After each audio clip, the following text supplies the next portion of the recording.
ஆண்டவராகிய இயேசு கிறிஸ்து நாமத்தில் உங்களை வாழ்த்தி வரவேற்கிறேன். ஆண்டவர் எனக்கு கொடுத்த இந்த வாய்ப்புக்காக அவருக்கு நன்றி செலுத்துகிறேன். சகோதரர் தானியல் செல்லும் ஐயா அவர்கள் இந்த யூடியூப் மூலமாக இந்த சாட்சியை அடியனுக்கு பகிர்ந்து கொள்ள கொடுத்த வாய்ப்புக்காக நான் தேவனை ஸ்தோத்திரிக்கிறேன்.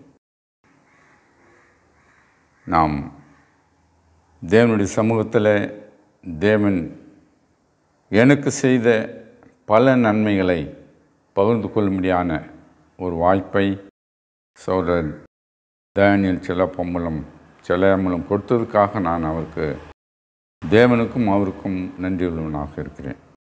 என்னுடைய சாட்சியை துவங்கும் முன்பாக ஒரு பாடலை பாடி அவருடைய சாட்சியை துவங்க நான் விரும்புகிறேன். கல்லான இதயம் தசையாக மாற்றின கல்வாரி கதை சொல்லுவே, கனிவோடு என்னை தம் கரங்களில் ஏந்திய நேசனின் கதை கூறுவே, என் இயேசுவின் கதை கூறுவே. கல்லான இதயம் தசையாக மாற்றின கல்வாரி கதை சொல்லுவே, கனிவோடு என்னை தம் கரங்களில் ஏந்திய நேசரின் கதை கூறுவே, என் இயேசுவின் கதை கூறுவே. மாபாவியாக நான் இருந்த வேளை மாதேவன் என்னை சந்தித்தார். மாபாவியாக நான் இருந்த வேளை மாதேவன் என்னை சந்தித்தார். நாற்றம் எடுத்து அழுகும் வேளையில் நாதன் என்னை எடுத்தார். நான் நாற்றம் எடுத்து அழுகும் வேளையில் நாதன் என்னை எடுத்தார். கல்லான இதயம் தசையாக மாற்றின கல்வாரி கதை சொல்லுவே, கனிவோடு என்னை தம் கரங்களில் ஏந்திய நேசரின் கதை கூறுவே, என் இயேசுவின் கதை கூறுவே. அன்பார்ந்த சகோதரர்களுக்கு தேவனுடைய நாமத்தில் மறுபடியும் நான் வாழ்த்துதல் செல்லுகிறேன். என்னுடைய பெயர் சேற்று. நான் பிறந்து வளர்ந்தது ஒடிசா மாவட்டம். என்னுடைய தந்தை 12 வயதில் என்னுடைய பாட்டி அழைத்து கொண்டு ஒரிசாவுக்கு வந்தாங்க. அங்கே வேலை விஷயமாக தாங்க ஒரிசாவுக்கு வந்தாங்க. எங்கள் அப்பா 15 வயசில் வேலைக்கு சேர்ந்தார். 1.25 நாள் கூலியிலேருந்து அவர் அங்கே வேலைக்கு சேர்ந்தார். எங்கள் அப்பாவை வளர்த்த ஆளாக எங்கள் பாட்டி தான். எங்கள் அப்பாவுடைய பேர் பி. நடேசன். இந்து குடும்பம். காட்டேரி முனீஸ்வரன் என்ற தெய்வத்தை வணங்கி கொண்டிருந்தவர்கள். இப்படியாக இருக்கும் பொழுது எங்கள் அப்பாவுக்கு 15 வயசு ஆகும்பொழுது 12 வயதில் கேஜிப்பில் பிறந்த பூசணம்மாள் எனப்பட்ட ஒரு தாயாரை எங்கள் அப்பாவுக்கு மனம் முடித்து வைத்தாங்க. அவர்களுக்கு 5 பிள்ளைகள் பிறந்தாங்க. அதில் 3வது மகன் இறந்து விட்டான். மூத்த மகள் 2வது மகன், 3வது மகன் இறந்து விட்டான். 4வது ஒரு மகள், 5வதாக என் குடும்பத்தில் நான் பிறந்தேன். நான் மிகவும் சிவப்பாக அழகாக இருக்கிறதுனால எனக்கு சேட்டு என்று பெயர் வைத்தார்கள். நான் 1வதுலேருந்து 5வது வரலும் அங்கேயே ஒரிசாவிலே சாந்தா வசந்தா என்ற தமிழ் டீச்சர் மூலம் நான் 1வதுலேருந்து 5வது கல்வியை பயின்றேன். அதுக்கப்புறம் ஒரிசாவில் படித்தா எதிர்காலம் இருக்காது என்ற எண்ணத்தோடு என்னுடைய தந்தை என்னை காட்பாடி கசத்தல் உள்ள டெவலாய்ஸ் ஹைஸ்கூல், அது ஒரு கிறிஸ்துவ ஹைஸ்கூல், அதில் கொண்டு போய் சேர்க்க வேண்டும் என்று என்னை அழைத்து கொண்டு பள்ளிக்கு சென்றார். அங்கே போன உடனே அந்த தலைமை ஆசிரியர், இந்துக்களை நாங்கள் சேர்க்க மாட்டோம், கிறிஸ்துவர்களை மட்டும்தான் நாங்கள் அந்த பள்ளியில் சேர்ப்போம் என்று சொல்லிவிட்டார்கள். எனவே என் தந்தை ஒரிசாவில் உள்ள சகோதரர் தேவராஜ் என்ற ஒரு சகோதரனை அழைத்து கொண்டு ஆம்பூரிலே லுத்ரன் சபை, அந்த சபையின் ஃபாதரை சந்தித்து எனக்கு அந்த சபையில் ஞானஸ்தானம் கொடுக்க என்னை அழைத்து கொண்டு போனார்கள். அழைத்து கொண்டு போகும்போது என்னுடைய தந்தை அந்த ஃபாதருக்கு பழங்கள் பூக்கள் எல்லாம் வாங்கி கொண்டு அந்த பையை என்னிடத்தில் கொடுத்து இதை எடுத்துக்கொண்டு வா என்று சொல்லி முன்னாலே அந்த தேவராஜ் சகோதரர் எங்கள் அப்பா நடேசன் 2 பேரும் நடந்து போகிறார்கள். நான் பின்னாக போகிறேன். அந்த 11 வயசாக இருக்கும்பொழுது நான் இயேசு கிறிஸ்து யார் என்று எனக்கு தெரியாது, இயேசு சாமி யார் என்று எனக்கு தெரியாது. ஆனால் உள்ளத்தில் நான் ஒரு பொருத்தனம் செய்து கொண்டேன். அது எங்கள் அப்பாவுக்கும் அந்த சகோதரருக்கும் தெரியாது. என்ன என்று சொன்னால், இவர் இயேசு சாமி இவ்விடத்தில் என்னை ஞானஸ்தானம் கொடுக்க எடுத்துன்னு போகிறாங்க. ஆனால் இவர் யாருன்னு எனக்கு தெரியாது. ஆனால் இவர் உண்மையிலே உயிர் உள்ள கடவுளாக இருந்தால் இந்த பழங்கள் ஃபாதருக்கு கொடுக்கப்படும் போது அதில் முதல் பழம் இயேசு எனக்கு கொடுக்க வேண்டும். அப்படி கொடுப்பாரையானால் அவர் உயிருள்ள தேவன், உண்மையுள்ள தேவன் என்பதை நான் அறிந்து கொள்வேன் என்று உள்ளத்திலே பொருத்தனை செய்தேன். என்னை ஆலயத்துக்குள் கொண்டு போய் ஃபாதருக்கு முன்னால் நிற்க வச்சாங்க. ஃபாதர் எனக்கு 3 தடம் தண்ணீர் தெளித்து ஞானஸ்தானம் கொடுத்து மகனுக்கு என்ன பெயர் வைக்கலாம் என்று கேட்டார். எங்கள் அப்பாவும் இந்து, கூட வந்த சகோதரர் அவரும் இந்து. அதனால் கிறிஸ்துவ பெயர் என்ன என்று எங்களுக்கு தெரியாது, அவர்களுக்கும் தெரியாது. அதனால் அவர் என்ன கூட வந்தவர் என்ன சொன்னார், என்னுடைய பேர் தேவராஜன், என் பேரை அவருக்கு வச்சிருங்கன்னு சொல்லி தேவராஜன் என்ற பெயரை வைத்து என்னை அந்த கசத்தில் உள்ள டெவலாஸ் ஹைஸ்கூலில் கொண்டு போய் சேர்த்து விட்டார்கள். அந்த டெவலாஸ் ஹைஸ்கூலில் நான் சேர்ந்து படிக்க ஆரம்பித்தேன். அது ஒரு கிறிஸ்துவ பள்ளிக்கூடம், சிஎஸ்ஐ ஸ்தாபனம் அதை நடத்தி கொண்டிருக்கிறது. ஒவ்வொரு வாரமும் நாங்கள் ஞாயிற்றுக்கிழமை ஆலயத்தில் போய் கர்த்தரை தொழுது கொள்வோம், கர்த்தருடைய பாடலை பாடுவோம். இப்படியாக என்னுடைய பள்ளிப்பருவம் தொடங்க ஆரம்பித்தது. காலையிலும் மாலையிலும் விடுதியிலே தங்கி நான் படிக்க ஆரம்பித்தேன். அந்த விடுதியிலே இருக்கும்பொழுது காலையில் மாலையிலும் ஜெபம், வேத வாசிப்பு, பாட்டு இதை வைத்து தொடங்கி தான் காலையிலே எங்களுடைய கடமைகளை ஆரம்பிப்போம். அதே போல் மாலையிலே அந்த கடமைகளை நாங்கள் முடிப்பதற்கும் பாட்டு, ஜெபம், வேத வாசிப்பை நாங்கள் தொடருவோம். இப்படியாக இருக்கும்போது அந்த பள்ளியிலே படித்து கொண்டிருக்கும்போது நான் 6வதிலிருந்து 11வது வரை விடுதலை தங்கி படிக்க வேண்டியதாய் இருந்தது. காரணம், நான் ஒரிசாவிலிருந்து வந்து என்னை கொண்டு வந்து சேர்த்ததுனாலே நான் அங்கே போக முடியாது. கிறிஸ்மஸ் லீவிலும் சம்மர் லீவில் 2 லீவில் மட்டும்தான் நான் ஒரிசா போக முடியும். அங்கே இருக்கும்போது தான் கிறிஸ்துவ கீர்த்தனை பாடல்களை நான் பாட கற்றுக்கொண்டேன், நன்றாக பாட ஆரம்பித்தேன். அந்த கீர்த்தனை பாடல்களை நான் கற்றுக்கொண்டேன். அந்த கீர்த்தனை பாடல்களில் ஒரு பாடலை நான் உங்களிடத்தில் பாடுகிறேன். தேவனை நான் உமதண்டையில் இன்னும் நெருங்கி சேர்வதே என் நாவல் பூமியில், இன்னும் நெருங்கி சேர்வதே என் நாவல் பூமியில். மாவலிய கோரமாக வல் சிலுவை மீதினில் நான், மாவலிய கோரமாக வல் சிலுவை மீதினில் நான் கோவை தொங்க நேரினும் ஆக்குரங்கா அண்டை சேர்வேன். தேவனே நான் உமதண்டையில் இன்னும் நெருங்கி சேர்வதே என் நாவல் பூமியில். இந்த பாடல் பாடும்பொழுது என்னுடைய உள்ளத்தில் தேவனை கிட்டி சேர வேண்டும் என்ற ஆவல் என் உள்ளத்தில் ஏற்பட்டது.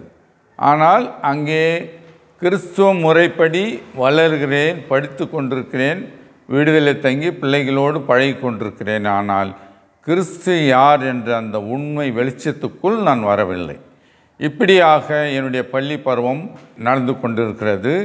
அதே சமயத்தில் அந்த பள்ளி பருவத்தில் ஸ்கூல் வைக்கிற எல்லா போட்டிகளிலும், விளையாட்டு போட்டிகளிலும் நான் கலந்து கொள்வேன். எல்லா போட்டிகளிலும் நான் முதன்மையானவனாக பரிசு பெற ஆரம்பித்தேன். இதற்கு முன்னால் ஓடுவது, விளையாடுவது, ஃபுட்பால் ஆடுவது, ஹாக்கி ஆடுவது இதெல்லாம் எனக்கு பழக்கம் கிடையாது. ஆனால் அந்த பள்ளி பருவத்தை 6வதுலேருந்து 11வது வரை படிக்கும்போது இந்த விளையாட்டில் கலந்து கொள்ளும்போது அந்த இயற்கையாகவே தேவன் அந்த வரத்தை எனக்கு தந்தார். அதில் நான் எல்லா ஈவெண்ட்டிலும் முதல் மாணவனாக தேர்ந்தெடுக்கப்பட்டு அநேக சர்டிஃபிகேட்டுகளை நான் வாங்கி வைத்து கொண்டிருந்தேன். என்னுடைய பள்ளி பருவ படிப்பு 6வதுலேருந்து 11வது வரை நான் படித்து முடித்து 74ஆம் வருடம் என்னுடைய ஹைஸ்கூல் படிப்பை நான் முடித்து கல்லூரியில் சேர என்னுடைய அப்பா என்னை அழைத்து கொண்டு போனார்கள். கல்லூரி ஆற்காட்டில் பக்கத்தில் இருக்கிற விஷாரத்தில் அப்துல் ஹக்கீம் காலேஜ் என்ற அந்த கல்லூரியில் என்னை கொண்டு போய் சேர்க்க அழைத்து கொண்டு போனார்கள். அந்த கல்லூரியில் அது முஸ்லீம் கல்லூரி. ஆனால் அப்பொழுது பிள்ளைகள் சேர்க்க வேண்டுமென்றால் டொனேஷன் கொடுக்கணும். 2 லட்சம் 3 லட்சம் டொனேஷன் கொடுக்கணும். ஆனால் எங்கள் அப்பா வீட்டில் ஹிட்லர், வெளியே வள்ளலார். எங்கள் அப்பானுடைய அன்பு எனக்கு கிடைக்கல. பள்ளி பருவத்தில் நான் வாங்கின கப்புகள், சர்டிஃபிகேட்டுகள் கூட எங்கள் அப்பா என்னை ஊக்குவிக்கலை, என்னை உற்சாகப்படுத்தலை. அதை குறித்து எங்கள் அப்பா சந்தோஷப்படலை. ஆனால் திட்டுவார், உன்னை படிக்கிறதுக்கு அனுப்பிச்சுன்னா நீ விளையாட்டில் கலந்து சர்டிஃபிகேட் வாங்கி கப்பு வாங்கினுக்கிறியே எப்படின்னு சொல்லி திட்டுவார். எனவே எதையுமே அவர் என்னை ஊக்குவிக்கக்கூடிய வார்த்தையாக பேச மாட்டார். எனவே என் தந்தையினுடைய அன்பு எனக்கு உண்மையான அன்பு கிடைக்கல. ரொம்ப என்னுடைய உள்ளம் வேதனைப்படும். அந்த முஸ்லீம் கல்லூரியில் கொண்டு வருகிறார். அங்கே அவங்க கேட்குறாங்க, 2 லட்சம் கொடுத்தாதான் காலேஜில் நான் சேர்ப்பேன். அப்போ அங்கேயே திட்டுறாரு, நீ எனக்கு சம்பாதிச்சு கொடுத்து வச்சுக்கிறியா? உனக்கு நான் 2 லட்சம் கொடுத்து காலேஜில் சேர்த்து படிக்க வைக்கிறதுக்கு என்னால் முடியாதுன்னு சொல்லி என்னை விட்டுட்டு போயிட்டார். அப்போ எனக்கு என்ன செய்யுதுன்னு தெரியல, அழுகிறேன். கூட இருக்கிற புதுமா அட்மிஷனுக்கு வந்தவங்கெல்லாம் பார்க்குறாங்க, கேட்குறாங்க, இன்னும் அவர் அப்பாவா, ஏன் அப்படி அவர் பேசுகிறாரு?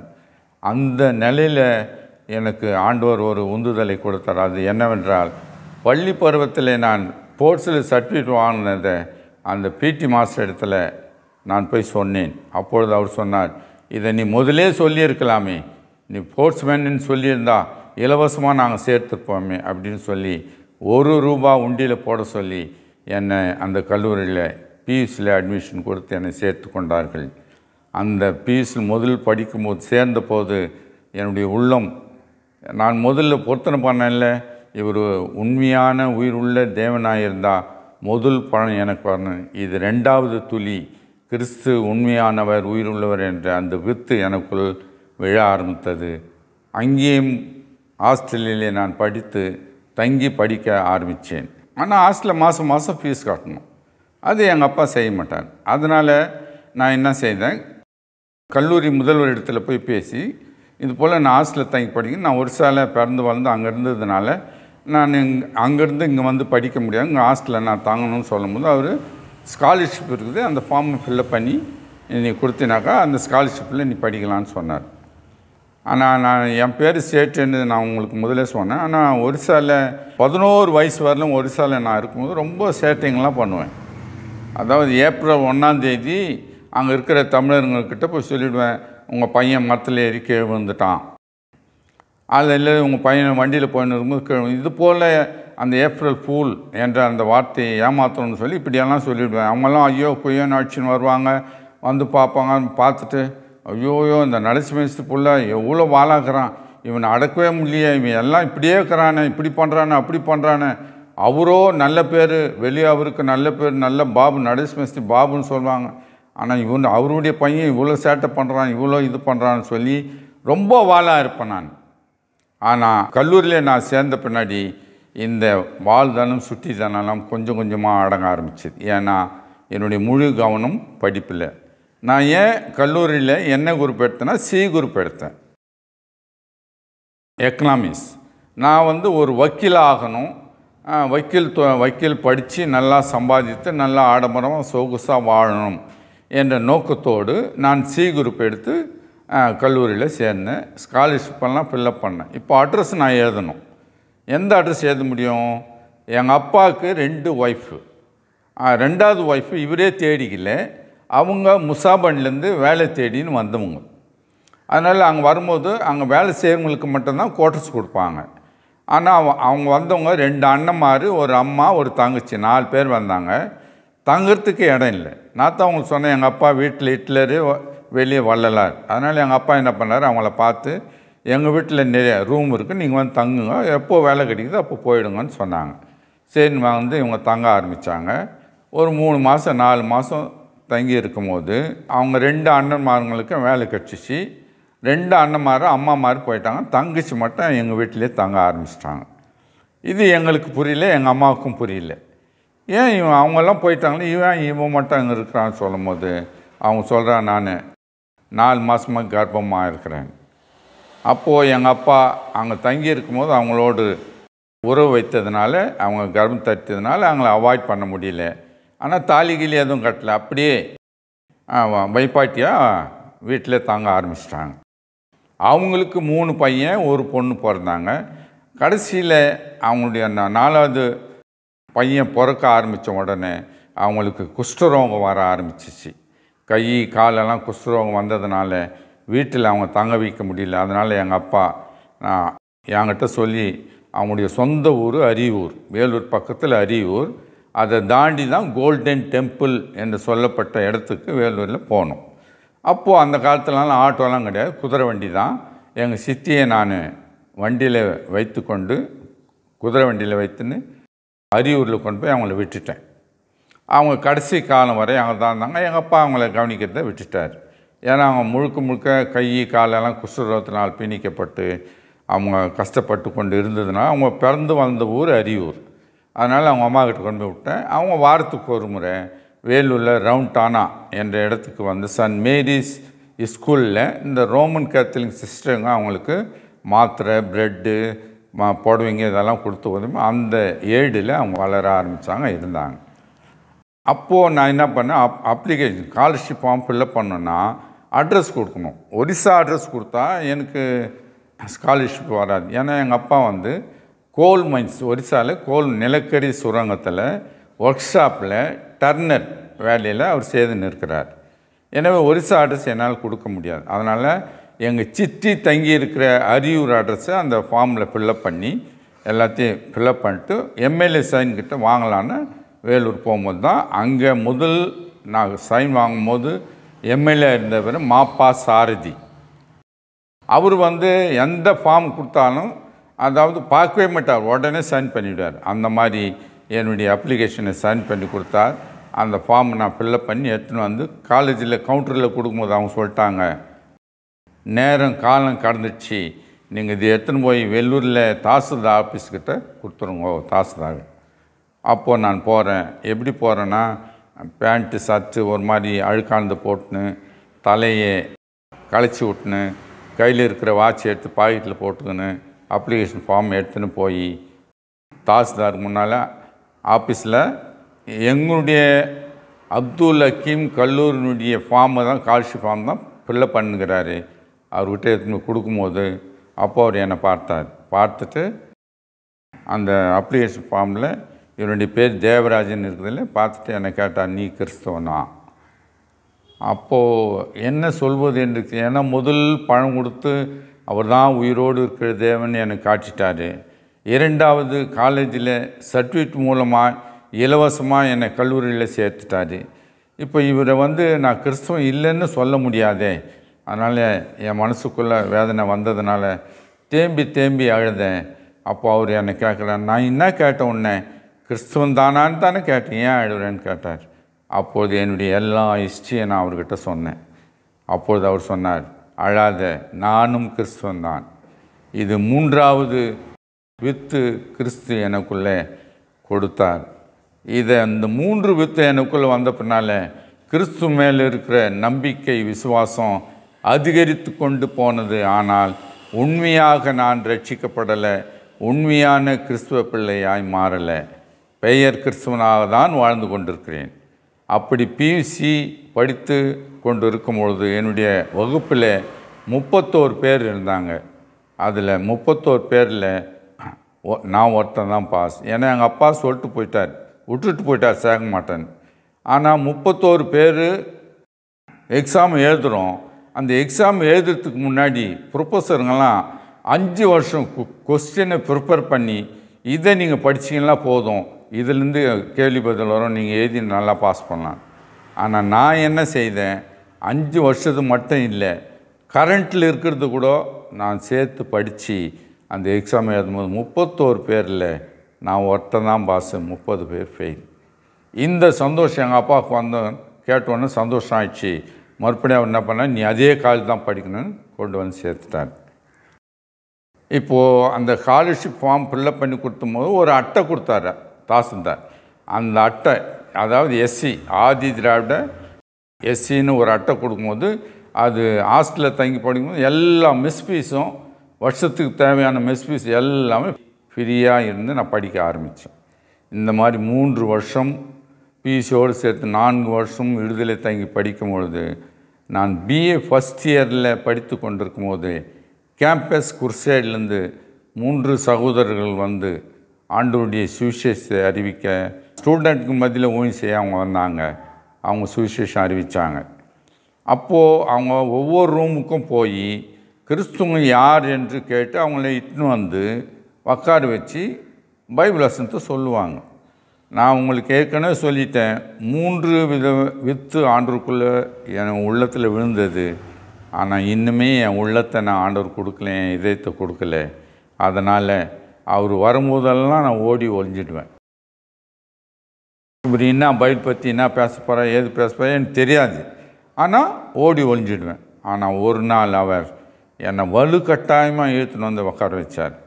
உட்கார வச்சு அப்போது எல்லா ஸ்டூடெண்ட்டுங்களையும் கேட்குறாரு, நீங்கள் படிக்கிறதுக்கு காலேஜில் வந்து சேர்ந்துருக்கிறீங்க, உங்கள் படிக்கணும்னா உங்களுக்கு என்ன தேவை, படிப்பதற்கு என்ன தேவை? சில பேர் சொன்னாங்க பணம் வேணும், சில பேர் சொன்னாங்க வசதி வேணும், சில பேர் வாய்ப்பு வேணும். இப்படியெல்லாம் சொல்லியிருக்கும்போது யாருமே மூல காரணமான வசனத்தை, படிப்புக்கு தேவையான மூல காரணமான வார்த்தையை சொல்லலை. அப்போ அவர் சொன்னார், யாக்கோபு 1:5 அந்த நிருபத்தை எடுத்து அவர் படிக்கிறார். என்ன படிக்கிறான்னா, ஒருவன் ஞானத்திலே குறைவுள்ளவனாக இருந்தால் அவன் தேவனிடத்தில் கேட்க கடவன், ஒருவரையும் கடிந்து கொள்ளாதும் யாவருக்கும் சம்பூர்ணமாய் கொடுக்கிற தேவனிடத்திலே கேட்க கடவன். இந்த வசனம் அவர் வாசித்த உடனே 4வது துளியாய் அவருடைய வித்து என் உள்ளத்தில் விழுந்தது. ஏன்னா ஞானம், அப்போது படிக்கிறதுக்கு ஞானம்னா இவர் கேட்டால் கொடுப்பாரா? அப்போது உண்மையான உயிருள்ள தேவனாக இருந்தால் நிச்சயமாக கொடுப்பார். அப்போ நான் பொருத்தணும். என்ன பொருத்தன்னா, ஆண்டவரே இந்த 3 வருஷம் கல்லூரியை படிப்பை நான் வெற்றிகரமாக முடிக்கணும், அரிய சேர்க்கக்கூடாது, 3 வருஷம் நான் நல்ல மதிப்பெண் எடுத்து வெட்டணும். அந்த கல்லூரியில் ஹாஸ்டலில் 4 வருஷம் தங்கி இருக்கும்பொழுது நான் ஸ்போர்ட்ஸ்மேன் தான். ஏன்னா என் ஸ்போர்ட்ஸ் சர்டிஃபிகேட் கொடுத்து தானே அவங்க சேர்த்துக்கினாங்க. கல்லூரி சாம்பியனாக நான் இருந்தேன். 56 கப்புங்களை வாங்கியிருந்தேன். 400 காலேஜ் சர்டிஃபிகேட்டோடு சேர்த்து 450 சர்டிஃபிகேட்டுகளை நான் வாங்கியிருந்தேன். எல்லாத்துலேயும் இப்போ 100, 200, 400, 800, long jump, offset jump, hockey, football, badminton, volleyball தவிர மீது எல்லாம் இருப்பேன். பேஸ்பால் எல்லாத்துலேயும் இருப்பேன். அதனால் அங்கே கல்லூரியில் இருக்கிற ஆசிரியர்கள், ப்ரொஃபஸரெல்லாம் என் மேலே தனியாக பாசம் காட்ட ஆரம்பித்தாங்க. ஆனால் ஒன்று என்னென்னா, எனக்கு குறை இருந்தது. என்ன குறைன்னா, சாட்டர்டே சண்டேயில் பெற்றவங்கள்லாம் ஆகாரங்களை ப்ரிப்பேர் பண்ணி தங்க பிள்ளைங்களை உட்கார வச்சு சாப்பிட வைக்குவாங்க. நான் ஓரமாக நின்று பார்ப்பேன். ஏன்னா என்னுடைய அன்பு, எங்கள் அப்பா அந்த அன்பு எனக்கு கிடைக்கல. நான் 5 வயசாக இருக்கும்போது தான் தாய் யாருன்னு எனக்கு தெரியும். இப்படி தாயும் அன்பு இல்லை, அப்பாவுடைய அன்பு இல்லை, கூட பிறந்த சகோதரிகளும் கூட எங்கள் குடும்பத்தில் இல்லை. எல்லோரும் தனித்தனியாக அங்கங்கே இருக்கிறாங்க. இந்த பாச உறவு கூட்டு குடும்பத்தினுடைய ஐக்கியமே எனக்கு கிடைக்கல. இந்த பிள்ளைங்களுக்கெல்லாம் தாய்ங்க ஊட்டுவாங்க சாப்பாடு. அப்போது நான் பார்த்து அழுவேன், தேம்பி அழுவேன். என்னுடைய பேப்பரில் நான் இதெல்லாம் என்னுடைய குடும்ப ஹிஸ்ட்ரி எல்லாம் எழுதி அந்த கல்லூரியில் இருக்கிற போஸ்ட்மேன் இடத்துல கொண்டு போய் கொடுப்பேன். அவர் இந்து தான், ஆனால் நல்ல ஆலோசனை கொடுப்பார். எப்பொழுதும் என்னுடைய கல்லூரி படிப்பு ஆழத்தில் கண்ணீரில் தான் கழிஞ்சிச்சு. உண்மையான அன்பு இல்லையே குடும்பத்தில், அப்பானுடைய அன்பு இல்லையே, அம்மானுடைய அன்பு இல்லையே, கூட பிறந்த சகோதரர்களுடைய அன்பு இல்லையே. இப்படியெல்லாம் இருக்கும்போது தான் 5வது கடவுளுடைய அன்பை நான் உணர ஆரம்பித்தேன். உமது அன்பை என்னவென்று சொல்லுவே, உமது அன்பை மறந்து நான் எங்கு செல்லுவே, உமது அன்பை என்னவென்று சொல்லுவே. தாய் மறந்தாலும் நான் மறவேன் என்றீரே, தந்தை வெறுத்தாலும் நான் வெறுப்பேன் என்றீரே. தாய் மறந்தாலும் நான் மறவேன் என்றீரே, தந்தை வெறுத்தாலும் நான் வெறுப்பேன் என்றீரே. உள்ளங்கையில் என் உருவம் செதுக்கி கொண்டீரே, உள்ளங்கையில் என் உருவம் செதுக்கி கொண்டீரே. வார்த்தையாலே நித்தம் என்னை நடத்துகின்றீரே, வார்த்தையாலே நித்தம் என்னை நடத்துகின்றீரே. உமது அன்பை என்னவென்று சொல்லுவே, உமது அன்பை மறந்து நான் எங்கு செல்லுவே, உமது அன்பை என்னவென்று சொல்லுவே. இந்த பாடல் அந்த கல்லூரியிலே எழுதுகிறேன். ஆனால் ஒன்று நினச்சிங்க, இயேசு கிறிஸ்துவை சொந்த இரட்சகராய் ரட்சிப்பின் அனுபவத்தில் வந்து நான் அவரை ஏற்றுக்கொள்ளலை. ஆனால் அவர் ஞானத்தை சொன்ன அந்த வசனத்தை வச்சு கேட்கும்போது அந்த கல்லூரியிலே இந்த பாடலை எழுத ஆரம்பித்தேன். நான் தேவன் அப்படி அன்பை எனக்கு அளவில்லாத கொடுத்தார். அந்த அன்பில் 3 வருடம் அங்கிருந்து கல்லூரி படிப்பை முடித்து 1978ஆம் வருஷம் ஒரிசா நான் போகிறேன். அப்பொழுது 76ஆம் வருஷத்தில் ஒரிசாவில், அதாவது நேவியிலே வேலை செய்து கொண்டிருந்த செல்வநாயகம் என்ற ஒரு சகோதரர் அந்த வேலையை ரிசைன் பண்ணிட்டு ஜெகோர் ஷம்மா மூலமாக, பக்த சிங் மூலமாக ரட்சிக்கப்பட்டு பிரதன் சபையின் ஐக்கியத்தில் இணைந்து ஒரிசா, நாங்கள் இருக்கிற மாவட்டத்து ஒரிசாவுக்கு ஊழியத்துக்காக வரார். அப்போது ஒரிசாவில் சர்ச்சு கிடையாது, கிறிஸ்துவங்க யாரும், ஒரே ஒரு குடும்பம், சுக்பட்டு என்று சொல்லப்பட்ட ஒரே ஒரு குடும்பம் இருக்கும் கிறிஸ்துவங்க, அதுவும் பெயர் கிறிஸ்தவர்கள். மீதி யாருக்குமே கிறிஸ்து என்னான்னு தெரியாது, சர்ச்சு கிடையாது, ஒன்றுமே கிடையாது. அது நிலக்கரி சுரங்கம், டால்ச்சேர் என்று அழைக்கப்படும். எல்லாமே கோட்ரஸில் தான் இருப்பாங்க. சுற்றி காடு இருக்கும், மாங்காய் மரம், சப்போட்டா மரம், அப்புறமா கேன் பக்கா மரம், சார் பக்கா மரம், இந்த மாதிரி அநேக பழமரங்கள் காட்டு சுற்றிலும் காட்டில் இருக்கும். இந்த ஏரியாக்குள்ளே தான் நான் 1 வயசுலேருந்து 11 வயசு வரலாம் இருந்து ஹைஸ்கூல் கல்லூரி முடித்து 1978 ஒரிசா நான் போகிறேன். அங்கே போகும்போது யூனியன் ஆஃபீஸில் எல்லா இந்துக்களெல்லாம் அழைச்சி அவர் செல்வநாயகன்றவர் சுவிசேஷம் அறிவிக்கிறார். அந்த ஐக்கியத்தில் போய் நான் சேர்ந்தேன். அந்த சுவிசேஷம் அவர் அறிவித்து அதில் ரட்சிக்கப்பட்டோம். ஞாசம் எடுத்து ஒரு கேதரிங்காக, ஒரு சபையாக ஒரு 15 பேர் கூடுறாங்க. அந்த கேதரிங்கில் நானும் ஏசாமியை ரட்சகராக ஏற்றுக்கொண்டு அந்த ஐக்கியத்தில் இணையிறேன். ஆனால் எங்கள் அப்பா கிட்ட நான் போய் சொல்கிறேன், அப்பா நாளைக்கு காலையில் 10 மணிக்கு எனக்கு ஞானஸ்நானம் கொடுக்க போகிறாங்க, நீங்கள் வாங்க. அப்போ எங்கள் அப்பா சொன்னார், ஏசாமி வேணும்னா வெளியே போ, ஏசாமி வானானா உள்ளே வானார். ஏன்னா ஒரிசாவில் கிறிஸ்துவங்களாம் மாறினா அந்த ஒரியா ஜாதி அவங்கள தோட்டி ஜாதிக்குள்ளே இணைச்சிடுவாங்க. அது இங்கே சூப்பர் சொல்கிறலாம் முனிசிபாலிட்டி அந்த மாதிரி இல்லை. தோட்டினா மலம் வாடுற ஜாதி. அங்கே பாம்பே லைட்டின்லாம் கிடையாது. ஒரு மேடை மாதிரி அனுப்பிச்சிட்டு கீழே ஒரு டப்பா வச்சுருவாங்க. அதில் தவிடு போட்டு மறுநாள் அந்த அதில் கொட்டி ஒரு ட்ரம்மில் கொட்டிங்கன்னா அது வச்சுட்டு போயிடுவாங்க. அவங்க மலத்தாளுற ஜாதி கூட சேர்த்துருவாங்க. ஆனால் கிறிஸ்துவன்னு சொன்னால் அவங்க ஒதுக்கப்பட்ட ஜாதி, பிரிக்கப்பட்ட ஜாதி, சேராத இருக்கிற ஜாதின்னு சொல்லி அந்த லிஸ்ட்டில் சேர்த்துருவாங்க. அதனால் எங்கள் அப்பா சொல்லிட்டார், ஏசாமி நீ ஏற்றுக்கன்னா விட்டு வெளியே போ, ஏசாமி வானானா. அப்போ நான் வீட்டு விட்டேன். 79 காலேஜ் முடிச்சு போய் 80 ஞானஸ்தானம் எடுத்து வீட்டை விட்டேன். வீட்டை விட்டு அங்கே விசுவாசிகள் வீட்டில் தங்க ஆரம்பித்தேன். கனகரத்னம் என்று சொல்லப்பட்ட ஒரு தந்தையினுடைய வீட்டில் தங்க ஆரம்பித்தேன். அங்கேயே வந்து சொல்லிட்டார், இவனை இங்கே சேர்க்காதீங்க. அங்கேருந்து எங்கள் சித்தி இருந்தாங்களே, 2வது ஒய்ஃபு, அவங்க பேர் சுசீலா, அவங்களுடைய அண்ணன் மூர்த்தி, ராமன், அவங்க வீட்டில் அங்கேயே வந்து சொல்லிட்டார். எல்லாருமே எங்கள் அப்பா சொன்னாக்கா செய்வாங்க, ஏன்னா அவர் கடினமான மனுஷன். அப்படியே வெளியே அனுப்பிச்சிட்டாங்க. அப்போ தான் வேலை தேட ஆரம்பிக்கிறேன். வேலை தேடும்போது நான் பிஏ படிச்சிருக்கிறேன். வேலை தேடினா வேலை கிடைக்கல. அப்போது ஒரு இட்டாலியிலேருந்து ஒரு 3 இட்டாலியன்ஸ் வந்து ஃபெர்டிலைசர் பிளான்ட் ஆரம்பிக்கிறாங்க. அந்த ஃபெர்டிலைசர் பிளான்ட்டில் கம்ப்ரஸர் அந்த இதில் வந்து அந்த இட்டாலியன்ஸ் வேலை செய்கிறாங்க. அதுக்கு ஒரு இன்ஜினியர், ஒரு டைப்பிஸ்ட், ஒரு ஆஃபீஸ் பாய் தேவைப்படுது. அந்த வேலை அந்த டைப்பிஸ்ட்டு அவன் தான், அவங்க வீடு தான், அவங்க அப்பா தான் கனகரத்னம், அவன் டைப்பிஸ்டாக இருக்கான். அவன் எனக்கு சொன்னான், நியூட்டன் அவன் பேர், சேட்டு உனக்கு ஆஃபீஸ் பாய் வேலை காலியாக இருக்குது, ஆள் ஓனுன்றான், நீ வரேன். நான் சொன்னேன், நான் வரேன்.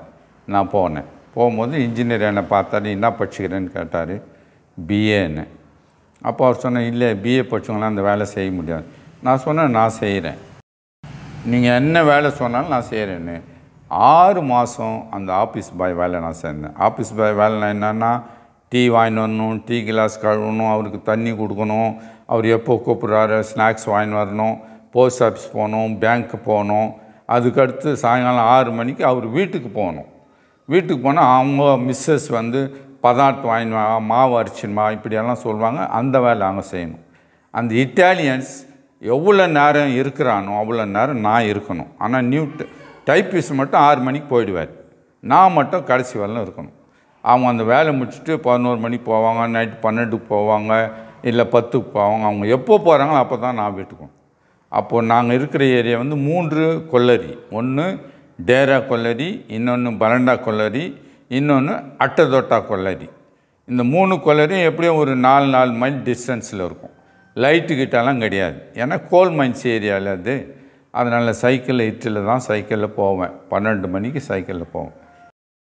இப்படியா இருக்கும்போது நான் வேலையில் சேர்ந்த உடனே எங்கள் அப்பா வீட்டுக்கு வாங்கி போடுற மளிகை சாமான் எல்லாம் நிறுத்திட்டார்.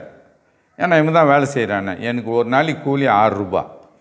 ஒரு நாள் லீவ் போட்டால் 2 நாள் கூலி 12 ரூபா அவுட் ஆகிடும். பிடிச்சிக்குவாங்க. 180 ரூபா மாதம் சம்பளம். 6 மாதம் செய்தேன். 6வது மாதத்தில் அவர் சொன்னார், இன்ஜினியர், ஞாயிற்றுக்கிழமையும் நீ வேலைக்கு வரணும். அப்போ நான் சொன்னேன், ஐயா அந்த ஞாயிற்றுக்கிழமை ஒரு நாள் தான் என் தேவனை நான் ஆராதிக்கிற நாள், அதை விட்டுட்டு நான் வர முடியாது. அந்த வேலை விட்டேன். அந்த வேலை விட்டு மறுபடியும் வேலைக்கு தேட எந்த வேலையும் எனக்கு கிடைக்கல. ரொம்ப விக்ஸ் ஆகி ரொம்ப வேதனைப்பட்டு அப்போ தான் தேவ சித்தம் என்னென்று அறிய முற்பட ஆரம்பித்தேன். அப்போது ஒரிசா கவர்மெண்ட்லேருந்து எனக்கு இன்டர்வியூ வந்தது. அப்ளிகேஷன் போது இன்டர்வியூ வந்தது. அந்த இன்டர்வியூ வந்து காலையில் 10 மணிக்கு நான் அட்டன் பண்ணணும். அப்போ நைட்டு 1 மணிக்கு எனக்கு டைஃபாய்டு ஜுரம் வந்துடும். இந்த மாதிரி 3 இன்டர்வியூ அட்டன் பண்ணும்போது 3 தடவை டைஃபாய்டு ஜுரம் வந்தது. அப்போது தான் என் உள்ளத்தில் அழுத்தம் அதிகமானது. ஏன் வேலை தானே கிடைக்கல, கிடைச்ச வேலையும் செய்ய முடியல. ஆனால் அவங்க கவர்மெண்ட்டு வேலை கிடைக்குது, இன்டர்வியூ போனோன்னா நைட்டில் டைஃபாய்டு ஜுரம் வந்தது. ஏன் ஆண்டவரை அந்த 3 தடவை டைஃபாய்டு ஜுரத்தில் எனக்குள்ளே இருக்கிற எல்லா பலமும் போயிடுச்சு. ஏன்னா தெரியும், இல்லை நான் வீட்டு விட்டு வந்து விசுவாசி வீட்டில் இருக்கும்போது சரியான சாப்பாடெலாம் கிடையாது. ஏன்னா அவங்க கொடுக்குறது தான் சாப்பிடணும், நம்மளும் விரும்பி எதையும் கேட்க முடியாது. இப்படி இருக்கும்போது என்னுடைய வயிறு குடல் இழுத்து பிடிக்க ஆரம்பித்து நான் கீழே குஞ்சி தான் நடப்பேன். கல்லூரி படிப்பு முடித்து 80ஆம் வருஷம் ஞானஸ்தானம் எடுத்து இந்த நிலைமையில் நான் இருக்கிறேன். வயிறெல்லாம் அப்படியே ரொம்ப ஹீட்டாகும். குஞ்சி தான் நடப்பேன், நிமிர்ந்து நடக்க முடியாது, சரியாக சாப்பிட முடியாது, தூங்க முடியாது. ஒரே 2 ட்ரெஸ்ஸு தான் எனக்கு இருக்கும், மாற்றி மாற்றி அதே போட்டுன்னு. இந்த நெருக்கடியில் இருக்கும்போது தான் ஏன் ஆண்டவர் நான் வேதத்தை ரட்சிக்கப்பட்டு ஞானஸ்தானம் எடுத்துகிட்டு பின்னாடி வேதத்தை அதிகமாக படிக்க ஆரம்பித்தேன். இப்போ வேதத்தை படிக்கும்போது தான் புலம்பல் 3:27 ஆண்டவர் பேசுகிறார். அதில் என்னன்னா, நான் நிற்பதும் நிர்மூலம் ஆகாமல் இருப்பதும் சுத்த கிருபை. 23 27 அவர் சொல்கிறார், தன் இளமையிலே நுகத்தை சுமப்பது மனுஷனுக்கு நல்லது. இந்த வார்த்தை வச்சு பாடல் எழுத ஆரம்பித்தேன். அந்த பாடலை நான் பாடுகிறேன். என் இருதயத்தின் எண்ணங்கள் பாதப்படியில் வைக்கின்றேன். நான் சொல்லும் முன்னே நீரறிவி, விசுவாச குறைவினால் கேட்கிறேன். என் இருதயத்தின் எண்ணங்கள் பாதப்படியில் வைக்கின்றேன். நுகத்தை சுமக்கும் இளமை மனுஷனை வாட்டி சென்னீரே. நுகத்தை சுமக்கும் இளமை மனுஷனை வாழ்த்தி சென்னீரே. அந்த நுகத்தை சுமக்கும் பலத்தை எனக்கு ஏனோ மறுத்தீரோ. அந்த நுகத்தை சுமக்கும் பலத்தை எனக்கு ஏனோ மறுத்தீரோ. என் இருதயத்தின் எண்ணங்கள் பாதப்படியில் வைக்கின்றேன். என்னரு நல்லோர் இருந்தாலும் நீர் என்னையும் அழைத்து சிறப்பித்தாய். என்னரு நல்லோர் இருந்தாலும் நீர் என்னையும் அழைத்து சிறப்பித்தாய். கண்ணனை என்னை காக்கின்றாய். என் கடவுளை கருணை நிறைக்கின்றாய். கண்ணனை என்னை காக்கின்றாய். என் கடவுளை கருணை நிறைக்கின்றாய். என் இருதயத்தின் எண்ணங்கள் பாதப்படியில் வைக்கின்றேன். நான் சொல்லும் முன்னே நீரறிவி, விசுவாச குறைவினால் கேட்கிறேன். என் இருதயத்தின் எண்ணங்கள் பாதப்படியில் வைக்கின்றேன். இந்த பாடலை பாடி ஆராதனை சர்ச்சில் பாடும்போது சபை முடிந்த உடனே, ஆராதனை முடிந்த உடனே எல்லாரும் என்னை வந்து சூழ்ந்துக்கினாங்க. உன்னுடைய பாரம் என்ன, உன்னுடைய கஷ்டம் என்ன, ஏன் இந்த மாதிரி இவ்வளோ வேதனைப்படக்கூடிய பாடலை நீ பாடுற? அப்போ தான் நான் சொன்னேன், என்னுடைய உண்மையான நிலை அப்போ தான் விசுவாசிகள் புரிய ஆரம்பிச்சிச்சு. அப்பொழுது விசுவாசிகள் தங்களால் முடிந்த உதவிகளை என்னை கொடுத்து என்னை தேற்ற ஆரம்பித்தார்கள், என்னை ஊக்கப்படுத்தினார்கள். என்னை கர்த்தருக்குள்ளாக ஆவிக்குள்ளாக வளர்வதற்கு ஒரு கருவியாக அவர்கள் பயன்பட்டார்கள். அதுக்கப்புறம் இந்த நிலைமையிலிருந்து வெளியே வந்த பின்னால்தான் ஆண்டவருடைய சித்தம் என்ன என்பதை அறிய நான் முற்பட்டேன். ஏன்னா வேலை தேடினேன், வேலை செய்தேன், அந்த வேலை நிலைக்கலை. வேலை தேடினேன், டைஃபாய்டு ஜுரம் வந்தது 3 தடவை, எல்லா பலமும் போயிடுச்சு. ஊழியம் செய்யவோ தேவனுடைய வார்த்தையை எடுத்து சொல்ல பலம் இல்லை. என்னுடைய சரீரம் ஒடுக்கப்பட்டது. என்னால் சுதந்திரமாக எதையும் செய்ய முடியல. உள்ளத்தின் பாரம் அழுந்தது. இதை வச்சு தான் இந்த பாடலை கேட்ட விசுவாசிகள் என் மேல் அன்பு காட்ட ஆரம்பித்தாங்க, என்னை அரவணைக்க ஆரம்பித்தாங்க. குடும்பத்தில் இல்லாத அன்பை, பாசத்தை இவர்கள் இடத்துல நான் கண்டேன். அப்போது நான் வேலை செய்யணுமா, வக்கீல் வேலைக்கு போகணுமா, வக்கீலுக்கு மறுபடியும் படிக்கணுமா, இல்லை ஊழியத்துக்கு போகணுமா? இந்த தேவ சித்தத்தை அறிய வேதத்தை எடுத்துக்கொண்டு ஒரிசா காட்டு பகுதியில் ஒரு மரத்தடியில் போய் உக்காந்து படிக்க ஆரம்பித்தேன். எனக்கு ஞானஸ்தானம் கொடுத்தாருல தேவராஜ், அவருடைய மகன் தேவ ஞானவரம், அவர் இங்கே கெல்லிஸில் இருக்கிற HBIயில் பிடிஎச் முடிச்சுட்டு அவரும் அங்கே வந்திருக்கிறார். அவர் ஒரு மரத்தடியில், நான் ஒரு மரத்தடியில் வேதத்தை வச்சு தியானிக்கிறோம் ஆண்டவருடைய சித்தத்தை அறிவதற்காக. அப்போது 15 நாள் பொறுத்து அவர் சொல்கிறார், என்னை ஆண்டவர் IEMக்கு போக சொல்கிறார். IEMனா இந்தியன் எவஞ்சலிக்கல் மிஷன். அதில் என்னை ஜாயின் பண்ண சொல்கிறான்னு அவர் போயிட்டார். அவர் போய் ஒரு 10 நாள் வரல எனக்கு தேவ சித்தம் வெளிப்படலை. அதுக்கப்புறம் நான் வேதத்தை தொடர்ந்து படித்து கொண்டிருக்கும் போது தான் ஆண்டவர் ஆகாய் 1:9 பேச ஆரம்பித்தார். இதோ அதிகமாய் வரும் என்று நீங்கள் எதிர்பார்த்தோம், இதோ கொஞ்சம் கிடைத்தது, நீங்கள் அறுத்து வீட்டுக்கு கொண்டு வந்தோம், அதை நான் ஊதி போடுகிறேன். எது நிமித்தம் என்றால், என்னுடைய வீடு பாழாக இருக்கும் பொழுது நீங்கள் அவன் தன் தன் சொந்த வீட்டிற்கு ஓடி போக நினைக்கிறீர்களே, இது நிமித்தமே. இந்த வார்த்தை என் உள்ளத்தில் ஆழமாய், என் வீடு பாழாக இருக்கும்போது அப்போது தான் உணர்ந்தேன், ஆண்டவரே உன் வீடு பாழாக இருப்பதுக்காக தானே உலகத்தை நோக்கி நீர் வந்தீர். இந்த பாழான மனிதருடைய உள்ளங்களை நீர் மாற்றி பரிசுத்தமான மனிதர்களாக அவர்களை மாற்றி அவர்கள் உள்ளங்களே இதயத்திலே குடிப்புகதானே நீர் 2000 வருஷங்களுக்கு முன்னால் இந்த உலகத்தை தேடி வந்தேன். அந்த அன்புக்கு நான் சேவை செய்வேன், அடிமையாவேன். நீ எங்கே அனுப்புறியோ அங்கே நான் போவேன். பணம் பொருள் அந்தஸ்து எனக்கு வேண்டாம் ஆண்டவரே, உம்முடைய வார்த்தை ஒன்று எனக்கு போதும். உம்முடைய அன்பை அறியாத இல்லங்களும் உள்ளங்களும் உம்முடைய வித்தை நான் விதைப்பேன். பாழாயிருக்கிற ஸ்தலங்களாக்கிய அந்த இதயங்களை பரிசுத்தமாக்கி எங்கள் தேவன் வாழ்கிற இல்லமாக நான் மாற்றுவேன் என்று சொல்லி சபையிலே நான் அறிக்கையிடுகிறேன். என்ன ஆண்டவர் என்னை ஊழியத்துக்கு அழைக்கிறார். அந்த பிரதரன் சகோதர ஐக்கிய சபைன்னா பிரதரன் சர்ச் ஆங்கிலத்தில் சொல்லுவாங்க, பிரதரன் அசம்பிளின்னு சொல்லுவாங்க. அப்போது மூப்பர்கள்லாம் ஒன்றாக சேர்ந்து என் மேலே தலையில் கை வச்சு கேட்குறாங்க, ஆண்டவர் அழைச்சாரா? உண்மைதானா? ஆண்டவர் அழைக்கிறார். எங்கே போக சொல்கிறார்?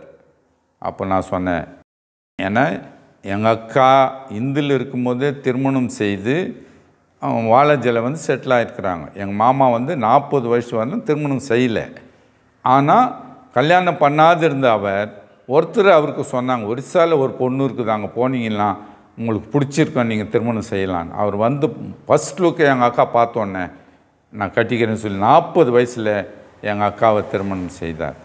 அவங்க வந்து மிலிட்ரி மேனாக இருந்ததுனால வாலாஜாவில் வாடகை வீடு எடுத்து பிள்ளைங்களை படிக்க வைக்கிறதுக்காக அந்த பிள்ளைங்களை எங்கள் அம்மா கிட்ட விட்டுட்டு அவங்க எங்கள் மாமாவோட வடநாட்டில் மிலிட்ரி இதில் இருந்தாங்க. அப்போது நான் சொன்னேன், என்ன நான் வாலாஜாவுக்கு ஆண்டவர் என்ன போக சொல்கிறேன், நான் போகிறேன்.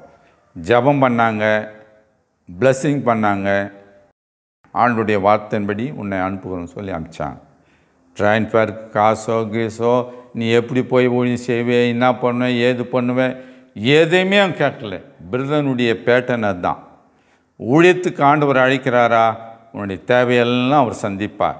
அவர் அழைத்தா உன்னை நிற்க வைக்குவார். நீயே அழைக்கிறான்னு போனால் நீ நிற்க மாட்டேன்.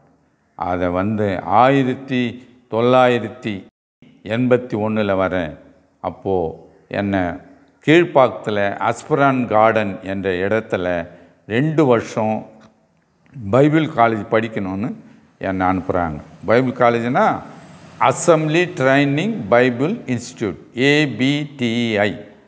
ஏன்னா எங்களை தியாலஜி படிக்க விட மாட்டாங்க, பைபிள் காலேஜில் சேர்ந்து படிக்க விட மாட்டாங்க. ஏன்னா பைபிள் காலேஜில் தியாலஜி படித்தா இருக்கிற விசுவாசமே போயிடும்.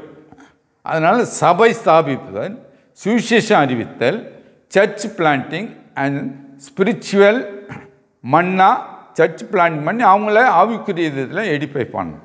இந்த போதனை கொடுக்கறது தான் அந்த அசம்பிளி பைபிள் ட்ரைனிங் இன்ஸ்டியூட். அது ஒரு வீடு வாடகை எடுத்து அதை நடத்துகிறாங்க. அதனுடைய டைரக்டர் வந்து ஜஸ்டஸ் சாமுவேல், கோ டைரக்டர் வந்து TG சாமுவேல்.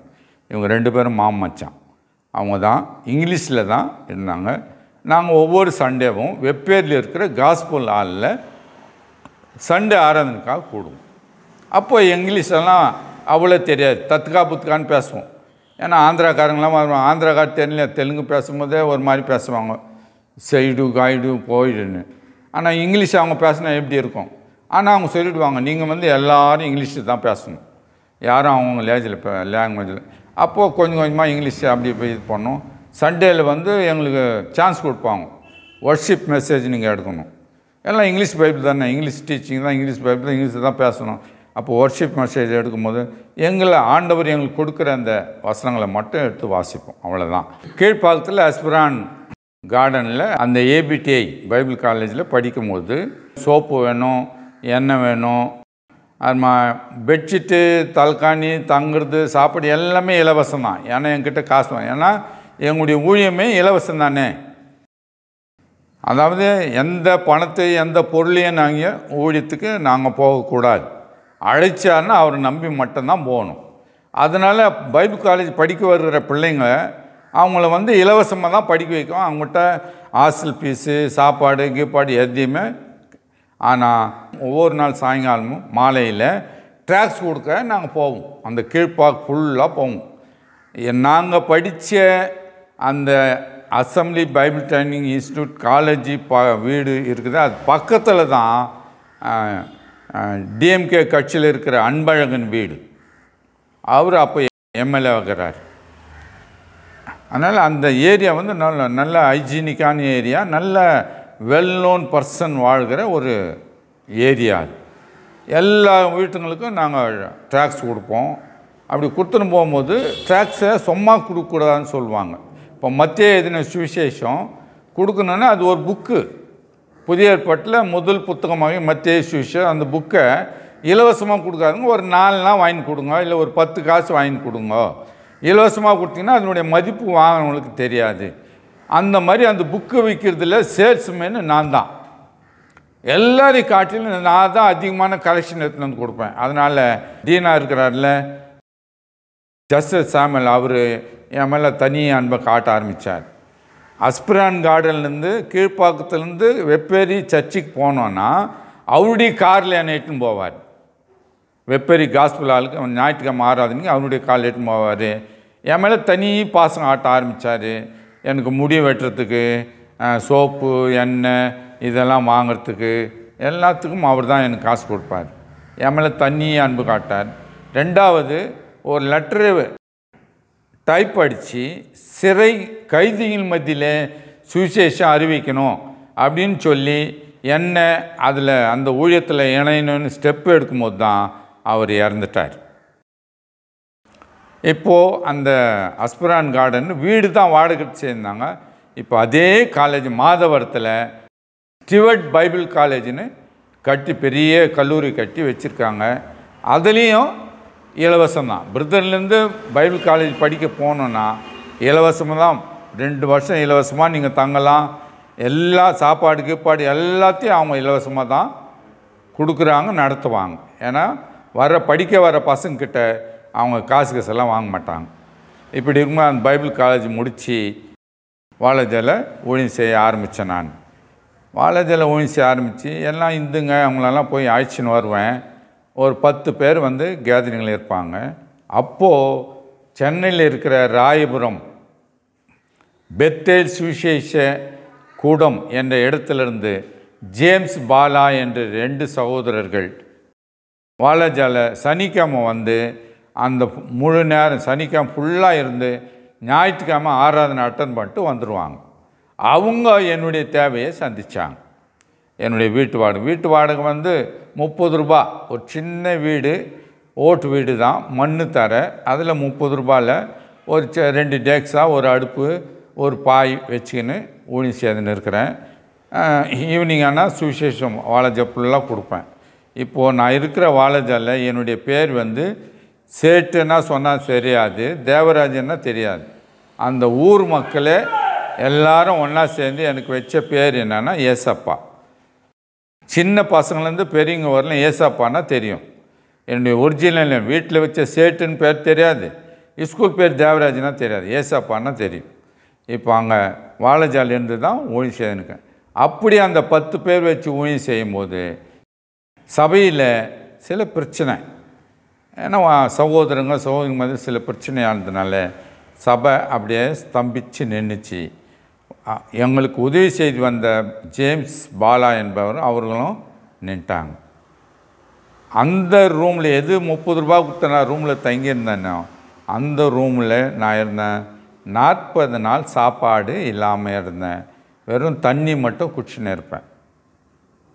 அந்த சமயத்தில் அங்கே ஈபியில் வேலை செய்கிற வில்லியம்ஸ் என்ற மூத்த மகன் ரவி, அவர் பேர், மண்ணில் பாதிக்கப்பட்டு அவர் என்னுடைய வீட்டில் கொண்டாந்து விட்டார். என்னுடைய ரூமில் வா இந்த பையனை நீ சுகமாக்கி நீ தான் கொண்டு வரணும்னு சொல்லி கொண்டாந்து விட்டார். பெட்டோடு கொண்டாந்து விட்டார். அவனுக்கு வரும் சாப்பாடு காலையில் மதியம் நைட்டுக்கு வரும். அந்த சாப்பாட்டில் எனக்கு அந்த சோதனை கொடுப்பார். அவருக்கு சுவிசேஷம் சொல்லி அவருக்கு வசனத்தை சொல்லி நாங்கள் பாடி இது பண்ணும்போது அவர் ரட்சிக்கப்பட்டார். இன்றைக்கு அவர் என்ன மாதிரியே திருமணம் செய்யாமல் வாலாஜியில் இருக்கிறார். அவர் பேர் ரவி. இன்றைக்கும் வாலாஜியில் இருக்கிறார். நானும் அவரும் பெஸ்ட் ஃப்ரெண்டு மாதிரி என்ன அவர் நினைப்பார். ஏன்னா ஆரம்பத்தில் அவரை சுகம் பெறுறதுக்கு ஒரு கருவியாக ஆண்டவர் என்னை வச்சார். எனக்கு ஆகாரம் கொடுக்க அந்த சோதனை ஆண்டவர் என்னிடத்தில் கொண்டு வந்தார். 40 நாள் பொறுத்து காட்பாடில் இருக்கிற சகோதர ஐக்கிய சபையில் இருக்கிற சிகே ஜான் என்ற எவாஞ்சலிஸ்ட் என்னை அழைத்து கொண்டு சிஎம்சி கிட்டுன்னு போனார். ஏன்னா 40 நாள் சாப்பாடு இல்லாமல் இருக்கிறாரு, அவருடைய சரீரம் பாதிக்கப்படும். சிஎம்சியில் இட்டுன்னு போகும்போது தான் அவங்க செக்கப்னு சொல்லிட்டாங்க, இவருக்கு நரம்பு தளர்ச்சி. அதனால் 82 போட்ட சாட் வெள்ளூரில் பாகாயம் சைக்காட்ரி ஹாஸ்பிட்டல் வெள்ளூரில் பாகாயம் இருக்குது. அங்கே 82 போட்ட சாட்டு இது வரலும் நான் கண்டினியூ பண்ண வரேன். ஏன்னா நான் சாப்பிட்ற மாத்திரை இரவில் மட்டும் ஒரு மாத்திரை சாப்பிடுவேன். அந்த மாத்திரை சாகிற வரை நீ சாப்பிட்ணுன்னு அவங்க சொல்லிட்டாங்க. 3 மாதத்துக்கு ஒரு தடவை போய் அந்த மாத்திரையை நான் வாங்கிக்கொண்டு சாட்டு போட்டு அந்த மாத்திரை வாங்கிக்கொண்டு இப்போவும் சாப்பிட்டுங்கிறேன். நான் கல்யாணம் பண்ணல, பேச்சுலராக ஆண்டவருக்காக ஊழியம் செய்கிறேன். இப்படி ஊழியம் செய்து கொண்டு இருக்கும்போது தான் என்னுடைய சகோதரி சரளா அவளை நாங்கள் பீகாரில் ஜம்ஷெட்பூரில் அவளை திருமணம் பண்ணி கொடுத்துருக்குறோம். அவளும் வாலாஜாவில் கருணாகரன் என்று சொல்லப்பட்ட ஒரு சகோதரனும் கார்த்தி என்று சொல்லப்பட்ட ஒரு சகோதரனும் 3 பேரும் ராயபுரம் சென்னையில் இருக்கிற ராயபுரம் சகோதர ஐக்கிய சபையில் ஞானஸ்தானம் எடுத்து அங்கே சபையின் ஐக்கியத்தில் இணைந்தாங்க. இப்படி ஊழியம் செய்து கொண்டு இருக்கும்போது 40 நாள் சாப்பாடு இல்லாமல் ஹாஸ்பிட்டலுக்கு கொண்டு போய் செக்கப் பண்ணி மாத்திரை கொடுத்து இருக்கும்போது அந்த ஊழியக்கார் சிகே ஜான் எங்கள் அக்கா வீட்டுக்கு இட்டுன்னு போகிறார். அப்போது நான் முதல் வந்தேன்ல 81 வரும்போது எங்கள் அக்கா எல்லாமே நான் தான் எங்கள் குடும்பத்தில் முதல் ஆள் ரட்சிக்கப்பட்டவன். ஆண்டவர் ஏற்றுக்கணும். மீது எல்லாம் இந்து தான். காட்டேரி முனிசிபல் என்ன வணங்கியிருந்த குடும்பம் நாங்கள். அப்போது எங்கள் அக்கா எங்கள் மாமா எங்கள் அக்காவுக்கு 3 பசங்க அவங்களெல்லாம் ஆண்டவருக்குள்ளே நடத்தி ஜெகோஷம்மா பக்தி சிங் ஸ்தாபித்த ஜெகோஷம்மா என்ற சபையில் அவர்களை ஐக்கியப்படும்படியாக சேர்த்துவிட்டேன். இப்போது எங்கள் அக்கா இல்லை எங்கள் மாமா இல்லை, இறந்துட்டாங்க. அவங்களுக்கு 3 பெண் பிள்ளைங்க. அதில் ஒரு பெண் பிள்ளை 2வது பெண் பிள்ளை இறந்துச்சு. பெரிய பெண் பிள்ளையும் கடைசி பெண் பிள்ளையும் துபாயில் அவங்க திருமணமாகி வேலை செய்து கொண்டு இருக்கிறாங்க. அவருடைய கணவர் துபாயிலேருந்து ரிட்டர் ஆகி இப்போ வாலாஜாவில் இருக்கிறார். அவர் என்னுடைய ஊழியத்தில் அவ்வப்போது எனக்கு உதவி செய்வார். அவர் ஆம்பூரில் இருக்கிற ஜெகோஷம்மா ஊழியர் ஸ்டீபன் அவருடைய மூத்த மகன் தான் இவர் பேர் சாம். அவருடைய மூத்த மகனுக்கு தான் எங்கள் அக்காவினுடைய மூத்த பொண்ணை கொடுத்தோம். ஜெகோஷம்மா சபை ஐக்கியன்றதுனால கொடுத்தாங்க. இப்போ அவர் வாலாஜியில் தங்கியிருக்கிறார். இப்படி வாலாஜியில் ஊழியம் செய்து கொண்டு இருக்கும்போது இந்த ரட்சிக்கப்பட்டான்ல ஞானஸ்தானத்தை கருணாகரன் அவன் ஞானஸ்தானம் எடுத்துகிட்டு வீட்டுக்கு வந்த உடனே என்னை வீட்டில் துரத்திட்டாங்கோ அப்படின்னு என்கிட்ட வந்துட்டான். என்னை வீட்டில் சேர்க்கலன்னு. நான் என்ன பண்ணேன், 1 வாரம் 10 நாள் வீட்டில் வச்சுருந்து மதுரையில் M E Cherian Bible college Tamil 3 மாதம் பைபிள் கோர்ஸ் நடத்துகிற இடத்துல லெட்டர் எழுதி அவனை அங்கே அனுப்பி வச்சேன். அப்போல்லாம் ஃபோன் கிடையாதுல்ல. அப்போ அனுப்பி அங்கே போய் அவர் படித்தார். மாதம் 15 ரூபா நான் கை செயலுக்கு அனுப்பேன். 3 மாதம் ட்ரெயின் முடிச்சுட்டு வந்தான். நாங்கள்லாம் சேர்ந்து ஊழியம் செய்ய ஆரம்பித்தோம். ஆனால் இப்போ என்னை சிஎம்சியில் இட்டுன்னு போய் ட்ரீட்மெண்ட் இட்டுன்னு வந்தோடனே சிகே ஜான் எங்கள் அக்கா வீட்டுக்கு இட்டுன்னு போகிறார்.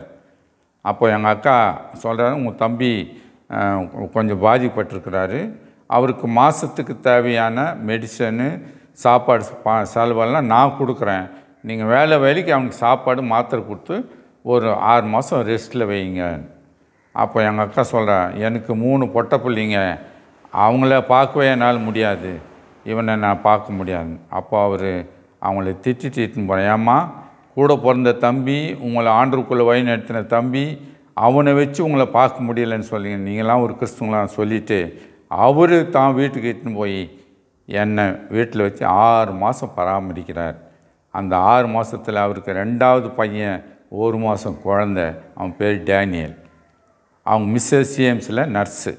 இப்படி இருக்கும்போது அப்போது நான் ஒரு குழந்த மாதிரி இருப்பேன். எப்படின்னா, காலையில் என்னை அவரே ப்ரஷ் பண்ணுவார், அவரே குளிக்க வைக்குவார், அவரே எனக்கு ட்ரெஸ் போடுவார், காலையில் டிஃபன் சத்தான ஆகாரம் கொடுப்பாரு, மாத்திரை சாப்பிட்டோன்னே அப்படியே படுத்துருவேன். நான் படுத்துட்டு மறுபடியும் 1 மணி 2 மணிக்கு ஏற்றிச்சோன்னே எனக்கு சத்தான ஆகாரம் கொடுத்து மாத்திரை கொடுத்தோன்னு மறுபடியும் படுத்துருவேன். அதோட நைட்டு இந்த மாதிரி 6 மாதம் என்னை வச்சு காப்பாற்றினான். இன்றைக்கு அவர் படுத்த படுக்கையாக இருக்கிறாரு, சுய நினைவு இல்லாமல் இருக்கிறாரு. அவருக்கு வயசு 80. என்னை ஆவிக்குள்ளே நடத்தின ஊழியக்காரர்களில் முதல் ஊழியக்காரர் செல்வநாயகம், ஒரிசா ஊழியக்காரர். 2வது சீக்கு ஜான். 3வது ஐஎம் மிஷினரியாக வந்தார் பார், தேவஞானவரம் அவர். 4வது சென்னையில் இருக்கிற கெல்லிஸில் இருக்கிற பேப்டிஸ்ட் சபை போதகர் சாம் தேவநேசன். இவங்க 4 பேர் எனக்கு ஃபவுண்டேஷன் போட்டவங்க. ஆனால் பாலாஜியில் நான் ஊழியம் செய்யும்போது ராயபுரத்துலேருந்து ஃபவுண்டேஷன் போட்டாருங்க ஜேம்ஸ் பாலா. அவங்க ஊழியத்தின் பாதையில் என்னை வழி நடத்தின ஆவிக்குரிய தகப்பன்மார்கள். இப்படி இந்த 3 பேரும் இறந்து விட்டார்கள். ஒருத்தர் மட்டும் உயிரோடுகிறார். இப்போது ராயபுரம் சபையில் இருக்கிற ஜேம்ஸ் 83 வயசு, நடக்க முடியாத நிலையில் அவர் இருக்கிறார். சபையின் மூப்பராக இருக்கிறார். ராயபுரத்தில் பெத்தேல் சுவிசேஷ இல்லம் அந்த சர்ச், ஆண்டியப்பன் தெருவில் அந்த சர்ச் இருக்குது. அதில் மூப்பராக இருந்து சபை நடத்தி கொண்டிருக்கிறார், ஊழியம் செய்து கொண்டிருக்கிறார். இந்த சபையில் இருக்கும்போது தான் வாலாஜாவில் அதிகமான நபர்கள் கூட ஆரம்பித்தாங்க. அப்போது இந்த கருணாகரனை நாங்கள் மூப்பராக சபையில் நியமித்தோம். அந்த சகோதரன் என்ன சொல்லிட்டாரு, மூப்பர்னால் எனக்கு அதிகாரம் வேணும். ஆனால் பைபிளில் வேதத்தில் என்ன சொல்லுதுன்னா, மூப்பராக யார் இருக்கணும்னு தகுதி தான் கொடுக்கப்பட்டு இருக்கிறதே தவிர மூப்பருக்கான அதிகாரமோ அந்தஸ்தோ கொடுக்கல. சபை என்பது தேவனுடைய சரீரமாகிய சபை, அதுக்கு தலை இயேசு கிறிஸ்து தான். விசுவாசிகள் எல்லாம் அந்த சபையில் இணைந்திருக்கிற அவயங்கள். அதனால் சபையில் எந்த மனிதனுடைய ஆதிக்கமும் அதிகாரமும் சபையில் நாம் செலுத்த முடியாது. சரீரமாகிய சபைக்கு தலையாயிருக்கிற கிறிஸ்து என்ன போதனை கொடுக்கிறாரோ, வேதத்தில் என்ன சொல்லப்பட்டிருக்கிறதோ அதை வைத்து அதன்படி நாம் ஆவிக்குரிய வாழ்க்கையிலே முன்னேறி செல்வது தான் நமக்கு தேவன் கொடுத்திருக்கிற ஒரு பிரமாணம், கட்டளை. ஆனால் இந்த சகோதரன் அப்படி சொன்னதுனால சபையில் பாகுபாடு ஏற்பட்டு சபை உடைய ஆரம்பித்தது. இந்த நிலையில் நான் மண்ணில் பாதிக்கப்பட்டேன். மண்ணில் பாதிக்கப்பட்டு, அதாவது என் வீட்டில் இருக்கிறவங்க எல்லாருமே அவனோடு சேர்ந்துக்கினாங்க. யார் அதிகாரம் வேணும்னு சொல்லி கேட்டாங்களோ அவங்களோடு சேர்ந்துனேன். எங்கள் அண்ணன், எங்கள் அண்ணி, கூட பிறந்தவங்க எல்லாருமே அவனோடு சேர்ந்து என்னை எதிர்க்க ஆரம்பித்தாங்க. இந்த நிலையில் நான் மன ரீதியில் பாதிக்கப்பட்டு, ஆனால் சைக்காட்ரிக் ப்ராப்ளம் எனக்கு ஏற்பட்டு, மன அழுத்தத்தின் விளைவாய் அந்த ப்ராப்ளம் ஏற்பட்டு தான் நான் பைத்தியக்காரனாக ஒன்றும் தெரியாதவன் ஆளையில். நான் எங்கே அலைஞ்சாலும், நான் எங்கே போகிறேன், என்ன பண்ணுறேன், ஏது பண்ணுறேன் எல்லாம் எனக்கு தெரிஞ்சது. அந்த சமயத்தில் ஒரு பாடலை கர்த்தர் எனக்கு கொடுத்தார். கந்தைகளும் நிந்தைகளும் என் வாழ்வின் சொந்தம், எனக்கு நீ ஏது உலகில் இயேசுவின் பந்தம். கந்தைகளும் நிந்தைகளும் என் வாழ்வின் சொந்தம், இனி எனக்கேது இவ்வுலகில் உறவின் பந்தம். கிறிஸ்துவின் நிமித்தம் பைத்தியமானேன், பலரும் சொல்லோ பழமொழியானேன். கிறிஸ்துவின் நிமித்தம் பைத்தியமானேன், பலரும் சொல்லோ பழமொழியானேன். உழைந்த உள்ளம் யாருக்கு சொந்தம், உழைந்த உள்ளம் யாருக்கு சொந்தம், கிறிஸ்துவே என் அடைக்கல பந்தம். உழைந்த உள்ளம் யாருக்கு சொந்தம், கிறிஸ்துவே என் அடைக்கல பந்தம், கந்தைகளும் நிந்தைகளும் என் வாழ்வின் சொந்தம், எனக்கேது இவ்வுலகில் உறவின் பந்தம். இந்த பாடலை எழுதினேன். எல்லாரும் ஏசப்பா இப்படி ஆயிட்டாரே, ஏசப்பா இப்படி ஆயிட்டாரே. இந்த வார்த்தைகளை கேட்கும்போது என் உள்ளம் குமுறும், அழுவேன்.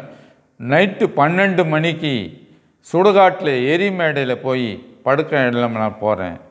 நைட்டு 12 மணிக்கு அங்கே போய் படுக்கும்போது பின்னாடி ஒரு சகோதரன், ஏசப்பா இங்கே என்ன பண்ண போகிற, நீ வா என் வீட்டில் படுக்கலான்னு அந்த இருட்டில் வந்து கூப்பிட்டு போகிறேன். அப்போது என்னை எல்லாரும் அப்சர்வ் பண்ணுறாங்க. இவர் எங்கே போகிறாரு, என்ன பண்ணுறாரு, ஏது பண்ணுறாருன்னு எல்லாம் ஆளுங்களை வச்சு என்னை அப்சர்வ் பண்ணுறாங்க. எங்களுடைய ரிலேட்டிவ்ங்க தான்.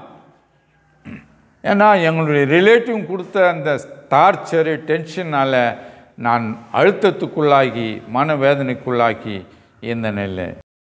எங்கள் அக்கா வீட்டுக்கு போகிறேன். எங்கள் அக்கா என்னை பார்த்துட்டு பூட் போட்டுக்குன்னு உள்ளே போயிடுறா.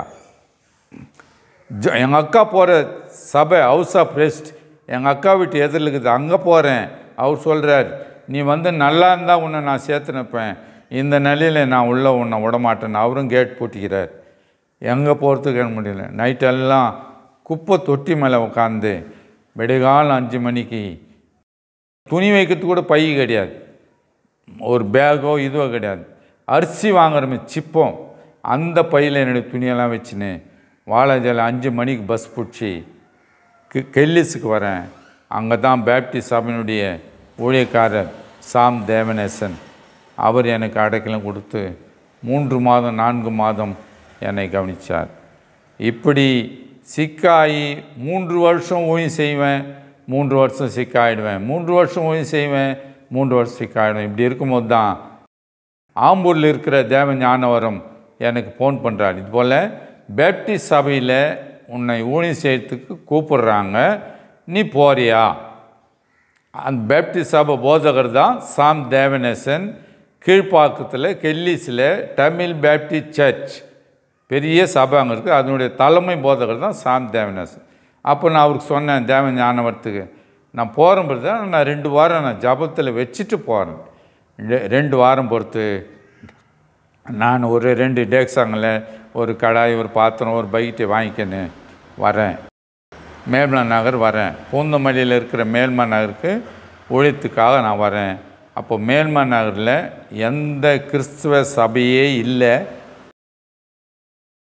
ஜோசப் ஸ்கூலுன்னு ஒன்று இருக்குது. அதுக்கு மேலே ஒரு அம்மா, பெண்டிகாஸ்ட் அம்மா சர்ச்சு வச்சு நடத்துகிறான். அந்த அம்மா ஒரு சபை தான் பூந்தமல்லியில் மேல்மா நகரில்.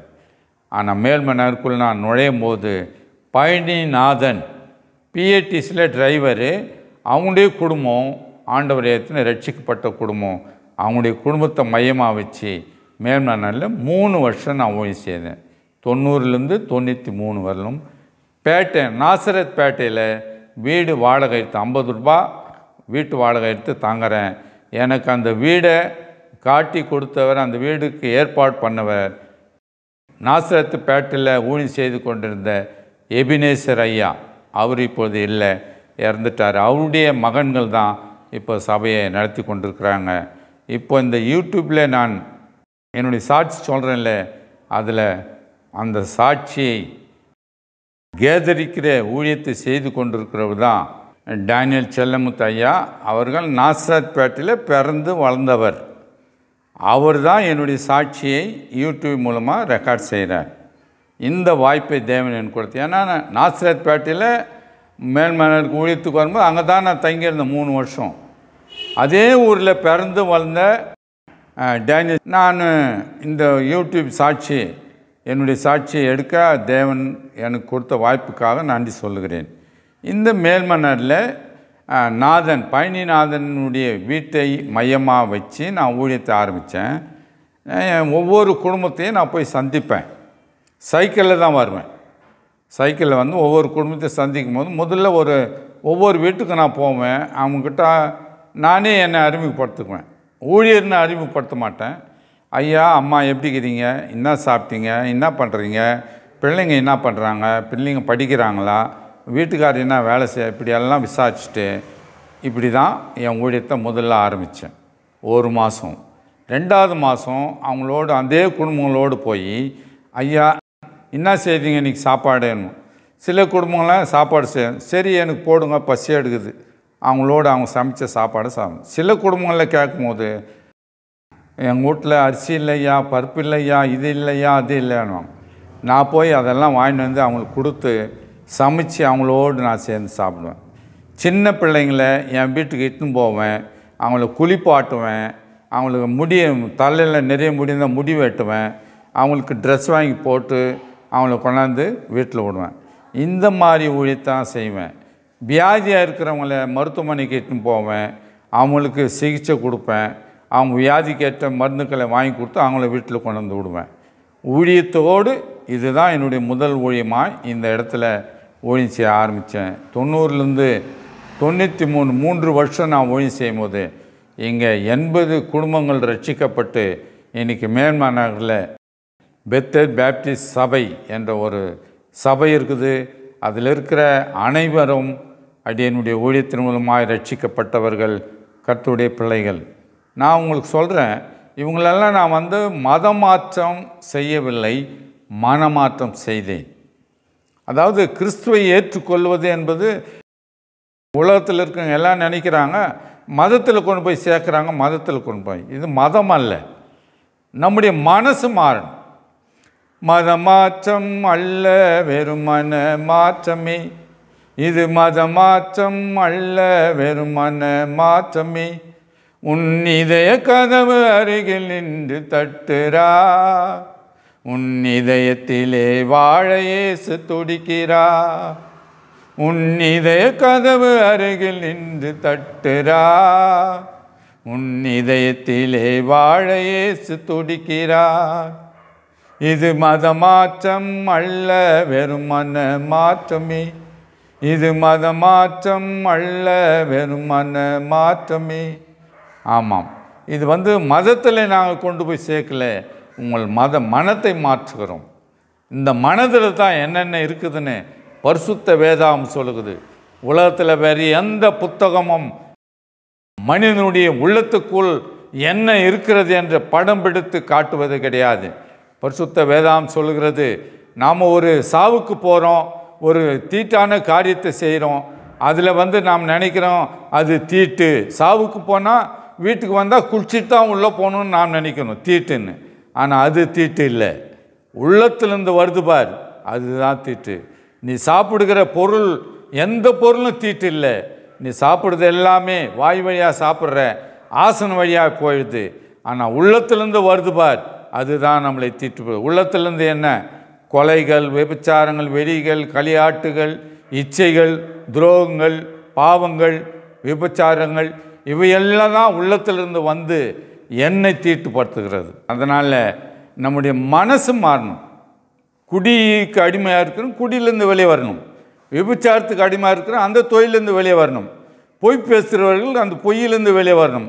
கொலை செய்கிறவன் அந்த தொழிலிருந்து வெளியே வரணும். இதுதான் மனமாற்றம். இதுக்காக தான் இயேசு கிறிஸ்து உலகத்தில் வந்தார். இயேசு உலகத்தில் வந்தப்போ அவர் சொன்னார், நானே நல்ல மேய்ப்பன், நல்ல மேய்ப்பன் தன் ஆடுகளுக்காக ஜீவனை கொடுக்குறான். ஒரு நண்பனுக்காக ஒருவன் உயிரை கொடுக்கலாம். ஆனால் உலகத்தில் இருக்கிற எல்லா மனிதர்களும் பாவிகள் என்று வேதம் சொல்லுகிறது. வேதத்தில் ஒரு மனிதன், ஒரு பக்தன் சொல்லுகிறான், இதோ என் தாய் என்னை பாவத்திலே கர்ப்பம் தரித்தால் நான் துர்குணத்திலே உருவானேன். நாம் கருவிலே உருவாகும் போது பாவிகளாய் உருவாவதனால நம்முடைய சரீரம், நம்முடைய எண்ணங்கள், நம்முடைய செயல்கள், நம்முடைய சிந்தனைகள் எல்லாமே தீட்டுப்பட்டு அசுத்தமாகி தேவனை நெருங்க முடியாதபடி தடுப்பு சுவராயிருக்கிறது. இன்னொரு வேதவசனம் சொல்லுகிறது, உங்களுக்கும் தேவனுக்கும் இடையே தடுப்பு சுவர் இருக்கிறது. காரணம், உங்களுடைய பாவமே நீங்கள் தேவனை நெருங்க முடியாதபடி தடுப்பு சுவராயிருக்கிறது. ஆம், நம்முடைய பாவத்தை கழுவ, நம்முடைய பாவத்தை போக்க, நம்முடைய சிந்தனையை மாற்ற, நம்மை பரிசுத்தமாக்க உலகத்தை தேடி வந்தவர்தான் ஆண்டவராகிய இயேசு கிறிஸ்து. அந்த செய்தி தான் நல்ல செய்தி. இந்த செய்தியை தான் இந்த மேல்மா சபையில் இருக்கிற மக்களிடத்தில் நான் விதைத்தேன். இப்பொழுது சபையின் ஐக்கியத்தில் இருக்கிறவர்கள் குடியிலிருந்து விடுதலை பெற்று எனக்கு தேவனுடைய பரிசுத்தவான் மகனாய் அவருக்குள் வாழ்ந்து அவருக்காக ஊழியம் செய்து கொண்டிருக்கிறாங்க. இங்கே கொலையிலிருந்து ரட்சிக்கப்பட்டவங்க இருக்கிறாங்க, விபச்சாரத்திலிருந்து ரட்சிக்கப்பட்டவங்க இருக்கிறாங்க, உலகத்தில் செய்யக்கூடாத பல பாவங்களை செய்து கொண்டிருக்கிறவர்கள் மனம் திரும்பி இயேசுவை ஏற்றுக்கொண்டு இன்னைக்கு தேவனுடைய இயேசு கிறிஸ்துவின் பிள்ளையாய் வாழ்ந்து கொண்டிருக்கிறாங்க. இதுக்காக தான் தேவன் உலகத்தை தேடி வந்தார். ஏசு ராஜா பாவி என்னை தேடி வந்தீரே, என்னை தேடி வந்தீரே, என்னை தேடி வந்தீரே. ஏசு ராஜா பாவி என்னை தேடி வந்தீரே. என்னில் எந்த நன்மையும் இல்லை, என்னில் எந்த தகுதியும் இல்லை, என்னில் எந்த நன்மையும் இல்லை, என்னில் எந்த தகுதியும் இல்லை. என்னை தேடி என்னிடம் வந்து உமது அன்பை என்மேல் பொழிந்தீரே. என்னை தேடி என்னிடம் வந்து உமது அன்பை என்மேல் பொழிந்தீரே. ஏசு ராஜா பாவி என்னை தேடி வந்தீரே, என்னை தேடி வந்தீரே, என்னை தேடி வந்தீரே. எத்தனையோ ஞானி உலகில் உண்டு, எத்தனையோ பலவான்கள் உண்டு, எத்தனையோ ஞானி உலகில் உண்டு, எத்தனையோ பலவான்கள் உண்டு. அவர்களை எல்லாம் நீ தேடாமல் ஒன்றுக்கும் உதவாத பாவி என்னை தேடி வந்தீரே. அவர்களை எல்லாம் நீ தேடாமல் ஒன்றுக்கும் உதவாத பாவி என்னை தேடி வந்தீரே. ஏசு ராஜா பாவி என்னை தேடி வந்தீரே, என்னை தேடி வந்தீரே, என்னை தேடி வந்தீரே. ஆமாம், இயேசுவை தேடி வருகிற நபர்கள் எல்லாம் ஞானவான்களோ கல்விமான்களோ செல்வந்தர்களோ அறிஞர்களோ அந்தஸ்து உள்ளவர்களோ அதிகாரத்தில் உள்ளவர்களோ அல்ல.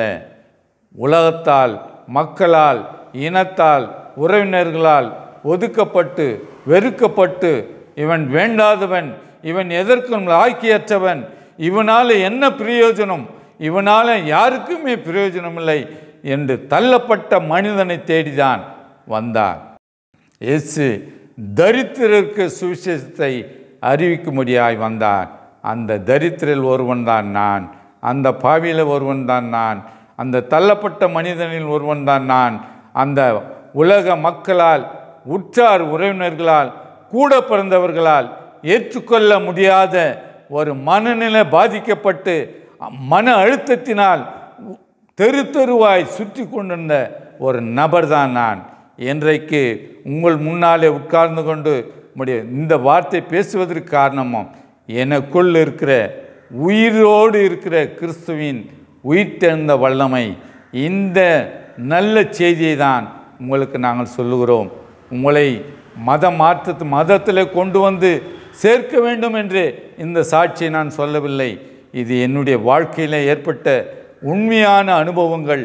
இந்த அனுபவத்தின் மூலமாய் தேவன் எனக்கு கொடுத்த பாடல்களை தான் அவ்வப்பொழுது ஒவ்வொரு இதிலும் நான் பாடி உங்களிடத்தில் அறிவித்திருக்கிறேன். எனவே கிறிஸ்து உங்களை அன்பு கூறுகிறார். கிறிஸ்து உங்களை நேசிக்கிறார். நீங்கள் யாராக இருந்தாலும் சரி, உலக மக்களால் தள்ளப்பட்டவர்களோ, உற்றார் உறவினர்களால் கைவிடப்பட்டவர்களோ, நோய் கொண்டவர்களோ, பலவீனர்களோ, ஞானமற்றவர்களோ, மற்றவர்களால் பயன்படுத்த முடியாத தூக்கி எறியப்பட்ட கந்தைகளோ, நீங்கள் யாராக இருந்தாலும் கிறிஸ்துவை நாடி கிறிஸ்துவை தேடி வரும்பொழுது உங்களை எண்ணெய் மாதிரி மாற்றுகிறார். நினைத்து பாருங்கள், ஒரு பைத்தியக்காரன் உலகத்தால் உற்றார் உறவினர்களால் கூட பிறந்தவர்களால் வெறுக்கப்பட்டவன் இன்றைக்கு தேவனுடைய வேதத்தை கையில் ஏந்தி நான் பட்ட அனுபவங்கள், நான் பெற்ற பாடுகள், கஷ்டங்களை நீங்கள் பெறக்கூடாது. காரணம், கிறிஸ்துக்குள் வரும்பொழுது எல்லா பாடுகளும் மகிமையில் கொண்டு போய் நம்மளுக்கு ஆசீர்வாதத்தை கொண்டு வரும். பணம் நம்மை ரட்சிக்காது, பொன்னும் பொருளும் நம்மை ரட்சிக்காது, அதிகாரம், ஞானம், அந்தஸ்து நம்மை ரட்சிக்காது. நீ எவ்வளவுதான் ஞானவானாய், கலைஞனாய், ஞானவானாய் இருந்தாலும் உன்னால் ரட்சிப்பை பெற முடியாது. ஏனென்றால் ரட்சிப்பு இலவசம்.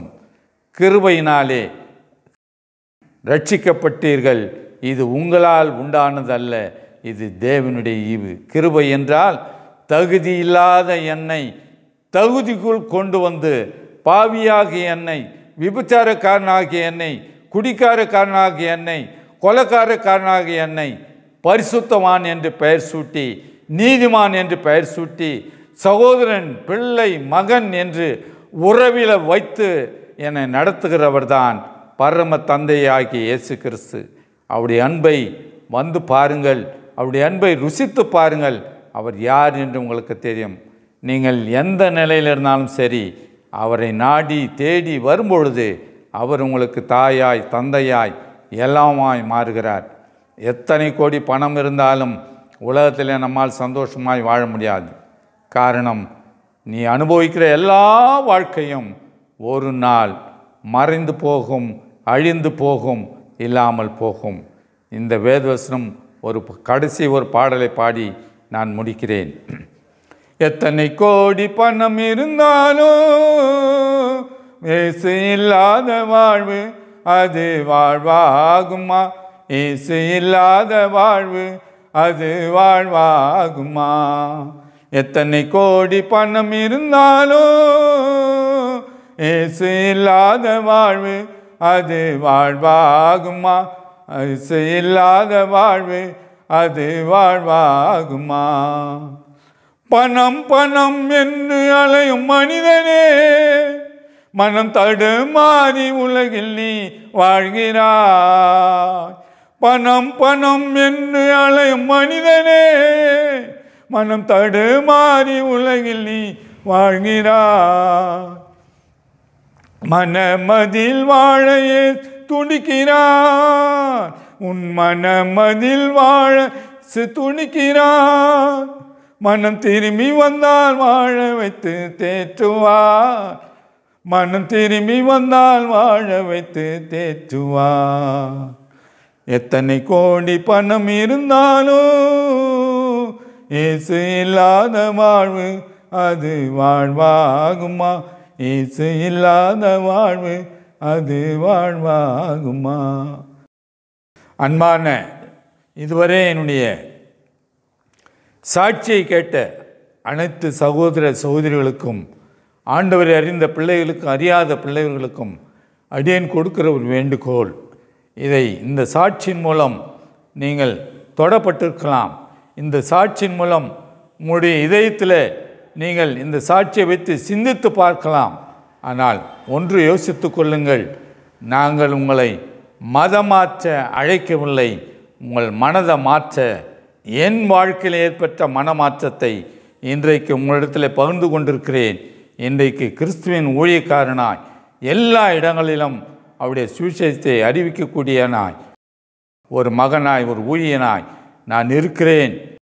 ஆண்டவர் சொல்கிறார், இலவசமாய் கொடுத்தேன், இலவசமாய் கொடுங்கள். ஆம், நாம் கொடுப்பதும் தேவனுக்காக ஊழியம் செய்வதும் பணம் சம்பாதிக்கவோ, பொருள் சம்பாதிக்கவோ, ஆடம்பரமான வாழ்க்கை வாழவோ அல்லது நீ விரும்புகிற வாழ்க்கை வாழ்வதற்கு அல்ல. தரித்திரருக்கு சுவிசேஷத்தை அறிவிக்க முடியாய் வந்த கிறிஸ்து தன்னையே அடிமையின் ரூபம் எடுத்து எல்லாவற்றையும், அந்தஸ்து, அதிகாரம், மகிமையை விட்டு நமக்காக அடிமையின் ரூபம் எடுத்து ஏழ்மை தரித்திரர் ஆனார் என்று வேதம் சொல்லுகிறது. எனவே அவர் வழியை பின்பற்றி செல்ல நாம் அவருடைய வார்த்தைக்கு செவி கொடுப்போம், அவருடைய வார்த்தையை விசுவாசிப்போம், அவரை தேடி வருவோம், உண்மையான மனமாற்றத்தை பெறுவோம். உண்மையான மகிழ்ச்சிக்குள் வருங்காலமாகிய அவருடைய வருகை சமீபமாயிருக்கிறது. அவரை ஏற்றுக்கொண்டவர்கள் எத்தனை பேர்களோ அத்தனை பேர்களும் தேவனுடைய பிள்ளை ஆகும்படி அவர் அதிகாரம் கொடுத்திருக்கிறார். அந்த அதிகாரத்தின் மூலம் நீ மரித்தாலும் பிழைப்பாய். அவர் வரும்போது மரித்தவர்களும் முதலாவது உயிரோடு எழும்பார்கள். உயிரோடு இருக்கிற நாமும் மறுரூபமாக்கப்பட்டு அவரோடு சேர்ந்து பரலோக வாழ்க்கையிலே நித்தியமாய் வாழப்போகிறோம். அந்த பரலோகம் என்பது உண்மை, நரகமாகிய அக்னி கடல் என்பதும் உண்மை. ஆண்டவரை ஏற்றுக்கொண்டவர்களுக்கு ஒரே மரணம், ஆண்டவரை ஏற்றுக்கொள்ளாதவர்களுக்கு 2 மரணம். சரீரத்தில் ஒரு மரணம், 2வது மரணம் நியாய தீர்ப்புக்கு முன்னால் அக்னி கடலாகிய நரகத்தில் போய் சேர வேண்டிய 2ஆம் மரணம். மனிதர்களே, ஒன்று யோசித்துக் கொள்ளுங்கள். நீ பேசுகின்ற வார்த்தை, நீ சிந்திக்கின்ற வார்த்தை, நீ செய்கின்ற செயல்கள் எல்லாமே ஒரு நாள் தேவன் நியாயத்திலே கொண்டு வந்து நிறுத்துவார்.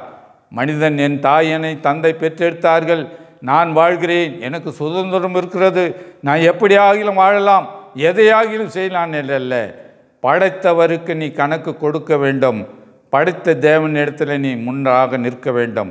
அப்பொழுது நிற்கும்போது உன் வாழ்க்கை குறித்து அவர் கேள்வி கேட்கும்போது என்ன சொல்ல போகிறாய்? அவரை சந்திக்க ஆயத்தமாயிருக்கிறாயா? அல்லது 2ஆம் மரணமாகிய அக்னி கடலாகிய நரகத்தில் அக்னி கடலில் நீ போய் சேர ஆயத்தமாயிருக்கிறாயா? இந்த 2 வழி உம்மிடத்தில் நாங்கள் கொடுக்கிறோம். ஒன்று கிறிஸ்துவே வழி, கிறிஸ்துவே சத்தியம், கிறிஸ்துவே ஜீவன். இன்னொரு வழி விசாலமான பாதை, அதில் உலக மக்கள் கூட்டமாக போகலாம். கடைசியிலே நரகம், குறுகலான பாதை, அதில் ஒருவர் பின்னாக தான் போக வேண்டும். முடிவிலே பரலோகம். இந்த 2 பாதையில் எந்த பாதை உனக்கு வேண்டும்? எந்த ஜீவன் உனக்கு வேண்டும்? எந்த சத்தியம் வேண்டும்? எந்த மெய் உயிரோடு இருக்கிற தேவன் வேண்டும் என்பதை நீதான் தீர்மானித்து இந்த முடிவுக்கு வர உங்களை நாங்கள் வாழ்த்துகிறோம். இதுவரை அடியனுடைய சாட்சியும் சிறு சிறு பாடல்களையும் கேட்ட அனைத்து உலக மக்களுக்கும் ஆண்டவர் அறிந்த பிள்ளைகளுக்கும் நாங்கள் நன்றி செலுத்தி இந்த வாய்ப்பினை எனக்கு கொடுத்த தானியல் செல்லப்பாவுடைய கருத்திலே நாங்கள் ஒப்பு கொடுக்கிறோம். அவருடைய ஊழியம் பெருக வேண்டும். இந்த மாதிரி ஏழ்மையிலே எளிமையிலே தரித்திருக்கிற ஊழியர்களுடைய உண்மையான அனுபவம் உள்ள சாட்சி அநேக மக்களுக்கு போய் சேர வேண்டும். இது மத மாற்றம் அல்ல, மனமாற்றம். மத மாற்றம் அல்ல, மனமாற்றம். தேவன் உங்களோடு இடைப்படுவாராக. தேவன் உங்களை ஆசீர்வதித்து வழிநடத்துவாராக. ஆமென். அன்பார்ந்த கிரைஸ்ட் காலிங் டிவி நேயர்களே, மேலும் இது போன்ற உங்களுடைய சாட்சிகளை எங்களுடைய சேனலில் கொடுக்க விருப்பமுள்ளவர்கள் எங்களை தொடர்பு கொள்ளுங்கள். தொடர்புக்கு 7200713563. கர்த்தர் தாமே உங்களை ஆசீர்வதிப்பாராக. ஆமேன்.